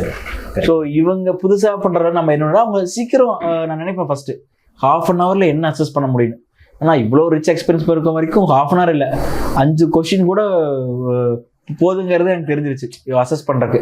ஸோ அதனால வந்து இந்த டிபி அகர்வால் செட்டை வந்து நல்லா வந்து பார்த்தது இல்லை. ஆனால் பேசுகிற அளவுக்கு எனக்கு ஒரு 22 மினிட்ஸ் எங்களோட பேசினார். அது ஒன்றுமே எங்கிட்ட ஆன்லைனுக்கான இது இருக்குது. அது வந்து எனக்கு கிஃப்ட். ஏன்னா இன்டர்வியூ எடுத்தவங்ககிட்டே பேசிட்டோம்னா நமக்கே தெரிஞ்சிடும், ஓ இதான் ஏரியா ஆஃப் ஒர்க்கா, area of work out. So வந்து இது வந்து எனக்கு யூனிக் தான். இது வந்து நான் சொல்லி தான் ஆகணும். மற்ற இன்டர்வியூ ஹாஸ்பிட்டலில் டிபி அகர்வால் சாரை வந்து நம்ம இங்கே கூட்டிட்டு வந்து சென்னை ஈகோ சிஸ்டமில் ட்ரெயின் பண்ணது வந்து இது நான் 5 வருஷத்தில் நான் பார்க்கல. ஸோ இது யூனிக் தான். ஆக்சுவலாக கிங் மேக்கர்ஸ் ஐஏஎஸ் அகாடமியில் எந்த இடத்துல வந்து மிகப்பெரிய லெவலில் வேல்யூ ஆட் பண்ண முடியும் நம்ம ஸ்டூடெண்ட்ஸ்க்கு நம்ம யோசிக்கிறப்ப இந்த இடத்துல பெரிய லெவலில் ஒரு கேப் இருக்குன்றதை நம்ம பார்த்தோம். அதனால தான் வந்து அந்த இடத்துல வந்து ஒரு புஷ் கொடுக்கணுன்றதுக்காக தான் யூபிஎஸ்சியோட சேர்மன் அழைச்சிட்டு வந்தோம் அப்படின்னா இன்னும் அந்த ரியல் ஃபீல் கிடைக்கும்னு நினச்சி பார்த்தோம். கடந்த ஒரு 3 இயர்ஸாகவே ஒரு பெரிய லெவலில் இம்பாக்ட் கிரியேட் ஆயிருக்கு. இந்த வருஷமும் வந்து ஒரு 100க்கு மேற்பட்ட மாணவர்கள் வெற்றி பெற்றிருக்காங்க. 300 பேருக்கு மேலே வந்து அந்த செஷன் அட்டன் பண்ணாங்கன்னா இப்போ நீங்கள் சொன்ன மாதிரி தான், டிபி அகர்வால் யூபிஎஸ்சியோட சேர்மன் வராரு, சத்தர் சிங் சார் வராரு, பேனல் மெம்பர்ஸ் எல்லாமே வந்து சீஃப் செக்ரட்டரி லெவலில் சர்வ் பண்ண ஆஃபீஸர்ஸ். அந்த 60-65 வயசுல இருக்கவங்களுடைய பார்வையில் நம்ம என்ன பண்றோம்ன்றது அவங்க ஈஸி அசஸ் பண்ணி சொல்லிடுவாங்க. ஏன்னா நம்ம ரியல் யூபிஎஸ்சி பேனல் மெம்பர்ஸ் போய் பார்க்குறப்ப தான் நம்ம அந்த 60-65 பேரையும் பார்ப்போம். இங்கே நிறைய பேர் வந்து மார்க் இன்டர்வியூல யங்ஸ்டர்ஸ் உட்கார வைக்கிறப்ப அந்த ஃபீல் வந்து கிடைக்காது. ஸோ அந்த எக்ஸ்பீரியன்ஸ் உங்களை மோல்ட் பண்ணிச்சு. ரெண்டாவது எங்களுக்கு ரொம்ப சந்தோஷமான விஷயம் என்னன்னா எந்த செஷன் போட்டாலும் கரெக்டாக வந்தீங்க. அது நிறைய சீனியர் கேண்டிடேட்ஸ் வந்து என்ன பண்ணிடுவாங்க, நிறைய பேர் வந்து நமக்கு தான் தெரியுமே, நம்ம பார்க்காத இன்டர்வியூவா, நம்ம பார்க்காத மெயின்ஸா அப்படின்ட்டு. அது எப்படி உங்களுக்கு வந்து அந்த அந்த கான்ஃபிடன்ஸ் கிடைச்சது? ஓகே, கிங் மேக்கர்ஸ் ஐஏஎஸ் அகாடமியில் எந்த செஷன் போடாமல் போயிடணும். இப்போ சொன்னீங்க 1-on-1, நிறைய பேர் 1-on-1க்கு வரவே இல்லை. ஆனால் அந்த 1-on-1 தான் நிறைய வந்து டீச் பண்ண முடியும். அந்த எக்ஸ்பீரியன்ஸ் வந்து ரொம்பவே நல்லா இருந்தது. நல்லா யூஸ் பண்ணிக்கிட்டீங்க. அந்த யூஸ் பண்ணுறது கிடைக்கிற ஆப்பர்ச்சுனிட்டி எங்கே கிடைச்சாலும் யூஸ் பண்ணணும். அதே போல மல்டிபிள் மார்க் இன்டர்வியூ அட்டன் பண்ண சொல்லுவேன் நான். எங்கே கிடைச்சாலும் போ, உனக்காக ஒரு 5 பேர் வெயிட் பண்றாங்க, உனக்காக 5 பேர் ட்ரெயின் பண்ண போறாங்க, அவங்க மொத்த அனுபவத்தை உனக்காக கொடுக்க போறாங்க. அந்த நிறைய அட்டன் பண்றது மூலமா நிறைய விஷயம் கத்துக்கலாம். நிறைய பேர் இல்ல நிறைய அட்டன் பண்ணோம்னா அவங்க ஏதாவது நெகட்டிவ் கமெண்ட்ஸ் கொடுப்பாங்க, அது போய் மைண்ட்ல போய் நின்னுக்கும் அப்படின்றாங்க, which is very very wrong. ஆனா உங்களோட ஒப்பீனியன்ல அதை பத்தி என்ன நினைக்கிறீங்க? ஸோ இந்த வந்து ஃபஸ்ட்டு டைம் நம்ம இன்டர்வியூ போகிறப்போ பயமாக இருக்கும், எல்லாத்தையும் பார்த்து பேச. அதனால மார்க் கொடுக்க பயமாக இருக்கும். ஐயோ போர்டு இது ரொம்ப டைட்டாக இருந்துச்சுன்னா இவங்க திட்டிடுவாங்களோ அப்படின்னு பயமாக இருக்கும். செகண்ட் டைம் இன்டர்வியூ போகிறப்போ போன டைம் விட இன்டர்வியூ நல்லா பண்ணலாங்கிற மைண்ட் செட் இருக்கும். இன்டர்வியூவாக போகும்போது நமக்கு தெரியலையாங்கிற ஒரு ஆட்டிடியூட் லெத்தார்ஜி வர்றதுக்கான சான்சஸ் இருக்குது, என்ன சொல்லிட போகிறாங்க. பட் இது வந்து இந்த இடத்துல இன்டர்வியூ பொறுத்த வரைக்கும் எனக்கு தெரிஞ்ச என்னென்னா, ஃபஸ்ட்டு நம்ம இன்டர்வியூ மெயின்ஸில் ரோல் நம்பர் நான் இந்த வாட்டி பார்த்தோன்னே நான் பண்ண ஃபஸ்ட்டு விஷயம், நான் ஃபிசிக்கல் லுக் வைஸாகவே இந்த ஷேவ் பண்ணுறது எல்லாமே கொஞ்சம் இன்டர்வியூ கண்டிப்பாக நானே நினச்சிக்கிட்டேன். ஏன்னா இந்த ஃபஸ்ட் டைம் இதெல்லாம் பண்ணல, கொஞ்சம் அந்த இன்டர்வியூக்கு உண்டான சீரியஸ் எங்களுக்கு கொஞ்சம் கம்மியாக இருந்துச்சு. ஸோ அதை பண்ணதுக்கப்புறம் கூச்சத்து எல்லாத்தையும் அந்த ஒரு 2-3 நாளில் என்ன பண்ணுவீங்களோ தெரியாது, நம்ம மெடிடேஷன் பண்ணியோ இல்லை மைண்டுக்குள்ளே நினச்சோ ஒரு அடுத்த 3 to 4 months இங்கிலீஷில் வந்து ரூமில் அப்பப்போ பேசுகிறவருக்கும் சரி, வெளியே இந்த மாதிரி போர்டு வரக்கும் சரி, அவங்க திட்டினாலும் பரவாயில்ல வேகமாக வந்துடணும். ரூமில் இருந்தோம்னா நம்ம பண்ண மாட்டோம். At least shirt pant formal shirt போட்டாது அந்த இடத்துக்கு வந்துடணும். வந்துட்டிங்கன்னா கண்டிப்பாக ஒரு 2-3 ஃப்ரெண்ட்ஸ் கிடைப்பாங்க. அவங்க ஃப்ரெண்ட்ஸ் கிடைச்சா உங்களுக்கு ஒரு கம்யூனிட்டி கிடைக்கும். அவங்க கம்யூனிட்டி கிடைச்சா உள்ளே போயிட்டு தான் ஷேர் பண்ணுவான். உள்ள போர்டு மெம்பர் பார்க்கும்போது உங்களுக்கு நர்வீஸாக இருக்கும், நம்ம வெளியே உட்காந்து நினச்சதை விட உள்ள ஒன்றும் கஷ்டம் இல்லைங்க நினச்சிடும். ஸோ இந்த இடத்துல என்னென்னா புஷ் தான். அந்த இந்த இன்டர்வியூ நம்பி நீங்கள் புஷ் பண்ணி நீங்கள் ஃபேன்சர் போட்டு அட்லீஸ்ட் அந்த அகாடமி இன்ஸ்டியூட் வந்துட்டா அதுவே அவங்களை டேக் கேர் பண்ணிக்கும். இன்னொன்று கன்ஃபார்மாக சொல்கிறேன், நமக்கு தெரியாது, என்ன தான் படித்தாலும் நமக்கு தெரியாது இருக்குது. இப்போ இன்றைக்குமே வந்து பார்த்தீங்கன்னா எனக்கு ஹிஸ்ட்ரி ஆப்ஷன் தான் டெப்த்து, அந்த அளவுக்கு டெப்த்து தெரிஞ்சு கேட்டால் எனக்கு மெம்பர்ஸ் ஒரு 4 லேயர் கீழே போனாலும் எனக்கு தெரியாது. கரண்ட் அஃபேர்ஸ் கடல் மாதிரி இருக்குது, தெரியாது. ஸோ தெரியாதுங்கிற ஸ்கோப் வந்து எல்லாத்துக்குமே இருக்கும். ஸோ நமக்கு தெரிஞ்சிச்சு நம்ம நினச்சோம்னா அது அந்த ஃபால்ஸ் சாட்டிஸ்ஃபேக்ஷன் தான் மித்து, அதை சீக்கிரம் உடைச்சிடணும். ஸோ கூச்சத்தையும் கொஞ்சம் குழந்தையா இந்த இன்டர்வியூவில் மாறிட்டோம்னா நமக்கு பேச நல்லாயிருக்கும். ஒவ்வொரு வாட்டியும் இன்னைக்கு இவர் வராரா அவர் வரான்னு யாரும் நமக்கு திட்ட போகிறதில்ல. ஏன்னா நான் வந்து முதல் கேள்விப்பட்டிருக்கேன், போர்டு யூபிஎஸ்சி எல்லாம் ஃபஸ்ட்டு திட்டுவாங்க, கிரில் பண்ணுவாங்கன்னு. இப்போ யூபிஎஸ்சி ஆக்சுவல் போர்டு பசங்க வந்தால் உனக்கு பிடிச்ச கிரிக்கெட் பிளேயர் யார் எனக்கு கேட்டாங்க, 12th ஃபெயில் படம் பார்த்தேன்னு கேட்குறாங்க. அவங்களே இறங்கி வந்து இன்ட்ராக்ட் பண்ண ஆசையாக இருக்காங்க. ஸோ இப்படி இருக்கும்போது வந்து இன்னும் நாளைக்கு காலையில் திருப்பி 5 பேர் வந்து உட்கார மாட்டாங்க. அதனால் வந்து எப்போ போட்டாலும் வந்து என்ன பண்ணாலும் பரவாயில்ல போயிருங்க. அதுக்கப்புறம் நெகட்டிவ் கமெண்ட் ஒன்றுமே இல்லை, அது பேர் ஏரியா ஆஃப் இம்ப்ரூவ்மெண்ட்டு. ஒர்க் பண்ண சொன்னாங்கன்னா ஒர்க் பண்ணிட்டு வாங்க. அடுத்த டைமும் கொஞ்சம் திட்டுறாங்களா, ஃபெயில் பெட்டர், கம்மியாக திட்டு வாங்குவோம். இன்னும் பண்ண சொல்கிறாங்களா, 5% திட்டு வாங்க. ஒரு கட்டத்தில் யூ சீம்ஸ் குட் கேண்டிடேட் சொல்லுவாங்க. சொல்லிட்டீங்கன்னா அந்த நாளே சந்தோஷமாயிடும். அந்த பாயிண்ட் வர வரைக்கும் மட்டும் ஒர்க் பண்ணிட்டீங்கன்னா போதும். அதுக்கப்புறம் உங்களுக்கு வந்து பிடிச்சி போயிடும். நல்ல போர்டு எங்கே இருக்குன்னு தேட ஆரம்பிச்சிருவீங்க, எல்லா பக்கம் தேட ஆரம்பிச்சிங்கன்னா அப்போ சார் சொல்கிற மாதிரி நடக்கும். எந்த போர்டாக இருந்தாலும் நம்ம கிளம்பி போயிடலாம் அப்படின்னு சொல்லிட்டு நான் வந்துடுவேன். இதுக்கு காரணம் ஃபர்ஸ்ட் இன்டர்வியூவில் வாங்கின அடி தான் நினைக்கிறேன். ஏன்னா நான் எடுத்தோடனே நான் பயங்கரமாக யூஸ் பண்ணா தப்பாக போயிடும். தெரிஞ்சு தான் ட்ரையல் அண்ட் எரர் பண்ணி தான் நான் வந்தேன். ஒரு சில கொஸ்டின் வந்து இங்கே கேட்ட கொஸ்டின் அப்படியே வந்து அங்கே ரிஃப்ளெக்ட் ஆகிருக்கு. நான் நிறைய டைம் பார்த்துருக்கேன். அப்படி இங்கே கேட்ட கொஸ்டின்ஸ் ஏதாவது ரிஃப்ளெக்ட் ஆச்சா? உங்களுக்கு வந்து அங்கே ரியல் பேனலில் அங்கே டெல்லியில் உங்களுடைய அனுபவங்கள் எப்படி இருந்தது? என்ன மாதிரியான கொஸ்டின் வந்துச்சு? எந்தெந்த மாதிரியான கொஸ்டின்ஸ்க்கு இங்கே கிடைச்ச அந்த ட்ரைனிங் வந்து ரொம்ப உதவியாக இருந்துச்சு? சொல்லப்போனால் நான் ஒரு விதத்தில் கிஃப்டடும் ஃபார்ச்சுனேட் தான். என்னோட 80% கொஸ்டின் டேஃபில் வந்துச்சு. காரணம் என்னோட டேஃபோட கீவேர்ட்ஸை வந்து ஜவஹர் சார் சொன்னார். என்னோட ஹிஸ்ட்ரி ஆப்ஷன் ஆகட்டும், ரைட்டிங் லெட்டஸ்ட் எடிட்டர் ஆகட்டும், ப்ராக்டிஸிங் சிலம்பம் ஆகட்டும், திருப்பூர் ஆகட்டும், இதெல்லாம் இந்தியா லெவலில் எல்லாத்துக்குமே தெரியும் தம்பி. அதனால் கேட்கணும்னு நினச்சா கேட்டுகிட்டே இருக்கலாம். Triple E, IT, history 3 different domain இருக்குது. ஸோ டேஃப் நல்லா பார்த்துக்குன்னு சொன்னார். எனக்கு விவேக் ஹரிநாராயண் சாரோட போஸ்டர் ஆஃப் கொஸ்டின்ஸ் வந்து சவுண்ட்ஸ் லைக் எக்ஸாக்ட் ஷேர்மன் மாதிரி இருந்துச்சு. For example which historical figure you லைக்னாங்க, அதே மாதிரி தான் அவர் கேட்டார். நான் இங்கே அசோகா கொஸ்டின் சொல்லி ப்ராக்டிஸ் பண்ணேன். சொன்ன கொஸ்டினை ஃபைன் டியூன் பண்ணி எனக்கு அங்கே சொன்னேன். ப்ளஸ் வந்து தமிழ்நாட்டிலேருந்து வந்திருக்கீங்க, திருப்பூர் நிறைய கேட்டார். ஜவஹர் சார் திருப்பூரில் டெக்ஸ்டைல் எனக்கு நிறைய ஃபோக்கஸ் பண்ணார். திருப்பூர் டெக்ஸ்டைலை வச்சு எனக்கு ஒரு மெம்பர் ஃபுல்லாக கேட்டாங்க. கரண்ட் அஃபேர்ஸில் ரொம்ப இப்போ ஃபார் எக்ஸாம்பிள் ஜவஹர் சார் வந்து பார்த்தீங்கன்னா ட்ரெயின் பண்ணும்போது ஆஸ்பிரண்ட்டை விட கரண்ட் அஃபேர்ஸ் கியூரியாசிட்டி அவருக்கு அதிகமாக இருக்கும். இன்னும் அவர்கிட்ட தேடல் இருக்கும். நாம பேப்பர் படிச்சு வந்து தோத்து போயிடுவோம். கரெக்ட். இது வந்து நானே ஷாக் ஆயிருக்கேன். ஏன்னா அவருக்கு சர்வீஸில் இவ்வளோ டவுன் டு த கரியர் இருந்ததுக்கப்புறம் இன்னும் தேடல் இருக்கும் அவர்கிட்ட. நாம ஒரு நியூஸ் பேப்பர் படிச்சுட்டு வந்திருப்போம், அவர் 3 நியூஸ் பேப்பர் படிச்சுட்டு வருவார். ஒவ்வொரு கீபோர்டெல்லாம் ரொம்ப டெக்னிக்கலாக இருக்கும். அது நான் டெக்னோக்ராட் நமக்கு தெரியலையாம் பாரு. தெரியலன்னு சொல்லி நான் ஹானஸாக சொல்லிடலாம். அதெல்லாம் அவங்க சொன்னாங்க, இது என்ன தெரியலனாலும் ஹானஸாக சொல்லுங்க. நான் தெரியலன்னு சொன்னால் அதுக்கு மார்க் குறைக்க மாட்டாங்க. தெரியும்னு சொல்லிட்டு நம்ம தப்பு பண்ணாதான் அவங்க மார்க் குறைச்சிடுவாங்க. ஸோ அது மட்டும் நம்ம பார்த்துக்கணும். இதுதான் இந்த ஆஸ்பெக்ட்ஸும். நான் இந்த பேனல் மெம்பரோட அந்த environment, posture, set of questions என் டேஃப் சென்ட்ரிக்காகவும், கொஞ்சம் கரண்ட் அஃபேர்ஸ் போகும்போது எந்த அளவுக்கு டெப்த்து போகலானாவும், ப்ளஸ் பாலச்சந்திரன் சார்ட்டுன்னு ஒரு எக்ஸாக்ட் ஒரு டவுட், நிறைய டவுட் எழுதிட்டு வந்தேன். நான் எழுதிட்டு வந்த ஒரு டவுட், அந்த டீலிமிட்டேஷன் கம்யூனிகேஷன், அவங்க அப்படியே வேற மாதிரி சஜஷனாக கேட்டாங்க. ஸோ அதை வந்து அந்த சொல்யூஷன் கொடுக்கும்போது அது எந்த அளவுக்கு சாட்டிஸ்ஃபை ஆச்சுங்கிறது இன்ட்ரி மார்க் வந்து தெரிஞ்சிடும். பட் பர்சனலி எனக்கு அந்த ஃபர்ஸ்ட் இன்டர்வியூ வரும்போது செகண்ட் இன்டர்வியூ ரொம்ப மனசு திருப்தியாக இருந்துச்சு. Very good, very good, very good. ஆக்சுவலாக எல்லாம் அந்த இவ்வளோ பெரிய ஸ்ட்ரகிள் எல்லாத்தையும் தாண்டி கடைசியாக நேற்று வந்து ரிசல்ட் வெளில வர்றப்ப ரொம்ப ஆர்வமாக பயங்கரமாக இருப்பாங்க. அப்போது ரேங்க்ல நேமில் வந்து ரேங்க் வந்துருச்சு. ஐஏஎஸ் வந்துடும்னு தெரியும், ஏன்னா உங்களுக்கு அனுபவம் இருக்குது. இந்த ரேங்க் வந்து ஐஏஎஸ் வந்துடும்னு தெரியும். வந்தோடனே உங்கள் ரியாக்ஷன் எப்படி இருந்தது? பயங்கரமாக குதிச்சிங்களா, பயங்கரமாக டான்ஸ் ஆடினீங்களா, இல்லை அழுதுங்களா? ஏன்னா ஒவ்வொருத்தவங்க ஒவ்வொரு விதமான எமோஷன் காமிப்பாங்க. சில பேர் அப்படியே அமைதியாக இருப்பாங்க. நான் கேள்விப்பட்டேன் நீங்கள் எந்த விதமான பெரிய லெவலில் ரியாக்ஷன் கொடுக்கல அப்படின்ட்டு. எப்படி இருந்தது அந்த தருணம்?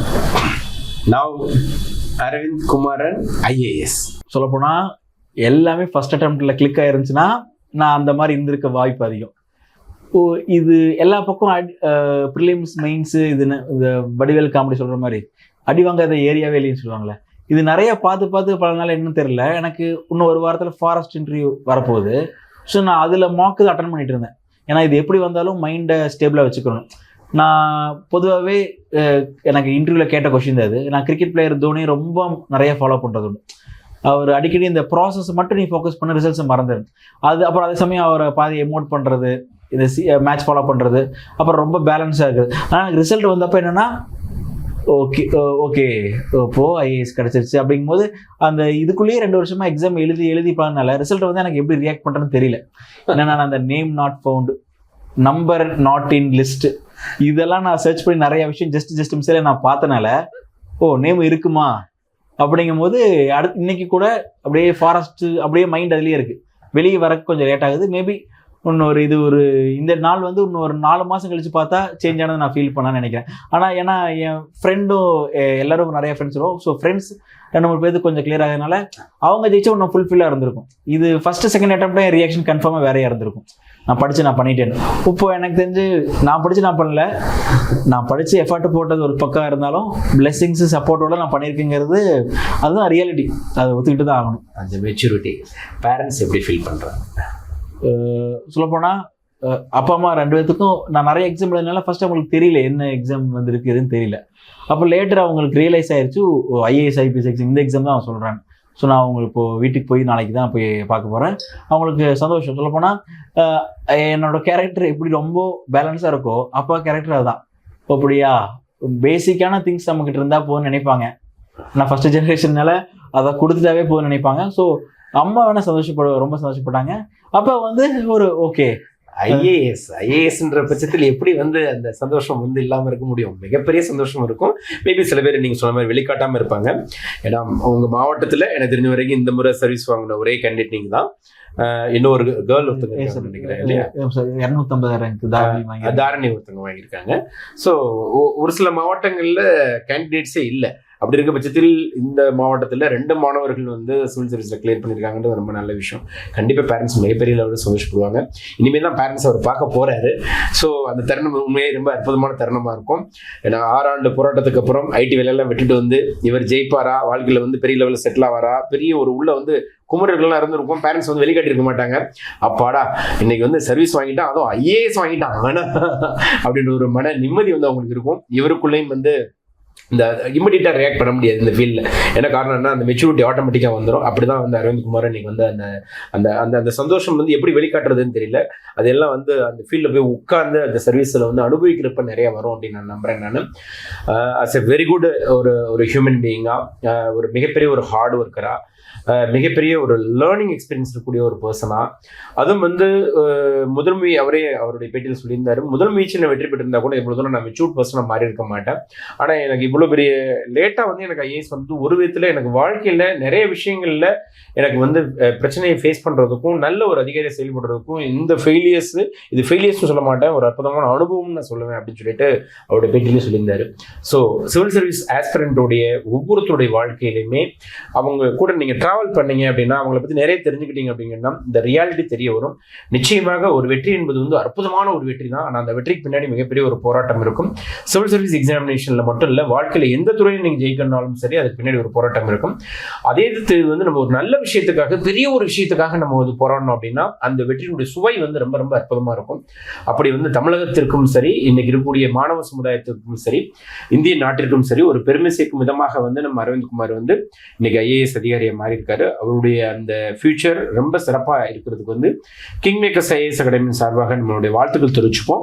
இறுதியாக வந்து இந்த தமிழ்நாட்டிலிருந்து எதிர்காலத்தில் அதிக லெவலில் ரிசல்ட்ஸ் வர்றதுக்கு தமிழக மாணவர்களுக்கு அவருடைய ஒரு மெசேஜோட இந்த இன்டர்வியூ வந்து நிறைவு செய்வோம்.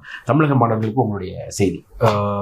நான் ஹானஸ்டாக சொல்கிறேன், ஐடியில் வேலை விடும்போது இங்கே எக்ஸாம் வரணும், வந்து பாஸ் பண்ணுங்கிறது நம்பிக்கை இருந்துச்சு. ஆனால் அது எப்படி பண்ணணும், எந்த லெவலில் பண்ணணுங்கிறது தெரில. ஆனால் ஃபஸ்ட்டு வந்துடணும். ஸோ வந்து நமக்கு அந்த கன்ஃபியூஷன் இருக்கும்போது ஃபஸ்ட்டு வந்துடுங்க. இந்த படிக்கிற ஈக்கோசிஸ்டம் நம்ம அண்ணனார் ஆகட்டும் இல்லை வீட்லேயே ஆகட்டும், முடிவு சீக்கிரம் எடுத்துருங்க. ஏன்னா அந்த கால் எடுக்கிறதுக்கு லேட் பண்ணாமல் கிளாரிட்டி எடுத்து கான்ஃபிடண்ட்டாக பண்ணாவே அந்த நம்பிக்கை வந்துடும்.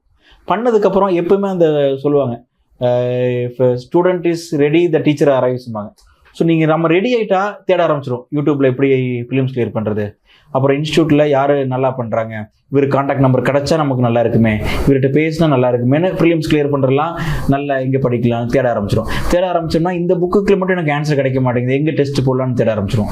ப்ரிலிம்ஸ் தேட ஆரம்பிச்சோம்னா மெயின்ஸ் அதுக்கேற்ற மாதிரி தேட ஆரம்பிச்சிடும். இன்டர்வியூ போகிறப்போ எல்லாருக்குள்ளே தேட அந்த அளவுக்கு நிறையா நம்ம இன்டர்வியூ போக ஆரம்பிச்சிடும்.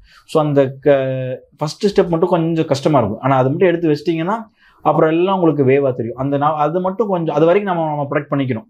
அந்த ஸ்பேஸை மட்டும் நீங்கள் ப்ரொடெக்ட் பண்ணிட்டீங்கன்னா ரூரல் இருந்தாலும் சரி, ஜாப்ல இருந்தாலும் சரி, ஐடியில் நல்ல சேலரி வாங்கினாலும் சரி, எங்கிருந்து வந்தாலும் நானும் நிறையா இடத்துல இந்த மாதிரி யூடியூப்ல வீடியோஸ் எல்லாம் பார்த்துருக்கேன். வீடியோ பார்க்கும்போது ஓகே இங்கிருந்து வந்திருக்காரா, இப்படி வந்திருக்காரா அப்படின்னு நானும் வீடியோ பார்த்துருக்கேன். நான் இன்னைக்கு நான் வீடியோ முடிவு வருவேன்னு எனக்கு தெரியல. ஸோ அது மாதிரி கன்ஃபார்மாக நடக்கும். அது இப்போ இது சொல்கிற மாதிரி இது நடக்கணும்னு நம்ம நம்பணும். அந்த நம்பிக்கை வரைக்கும் அதை நம்ம காப்பாற்றிட்டா போதும். ஸோ இது எல்லாத்துக்குமே ஹெல்ப்ஃபுல்லாகும். ஸோ கன்ஃபார்மாக பார்க்குற எல்லாரும் கன்ஃபார்மாக நீங்களும் ஒரு நாள் வீடியோ கொடுப்பீங்க. அந்த வீடியோ எந்த நாள் எந்த டைமில் வரும் எனக்கு தெரியாது, ஆனால் வரும். அதை நம்புறது தான் அதில் சுவாரஸ்யமாக இருக்குது. ஸோ கன்ஃபார்மாக நீங்களும் பண்ணுவீங்கன்னு நினைக்கிறேன். வீடியோ கொடுக்குறப்ப கூட உங்களுக்கும் கோச்சம் இருக்கும். இதுதான் ரியாலிட்டி, இது நடக்கும் பாருங்கள். நீங்கள் படிங்க, நல்லா படிக்க, தைரியமாக படிங்க. வாழ்த்துக்கள். தேங்க்யூ.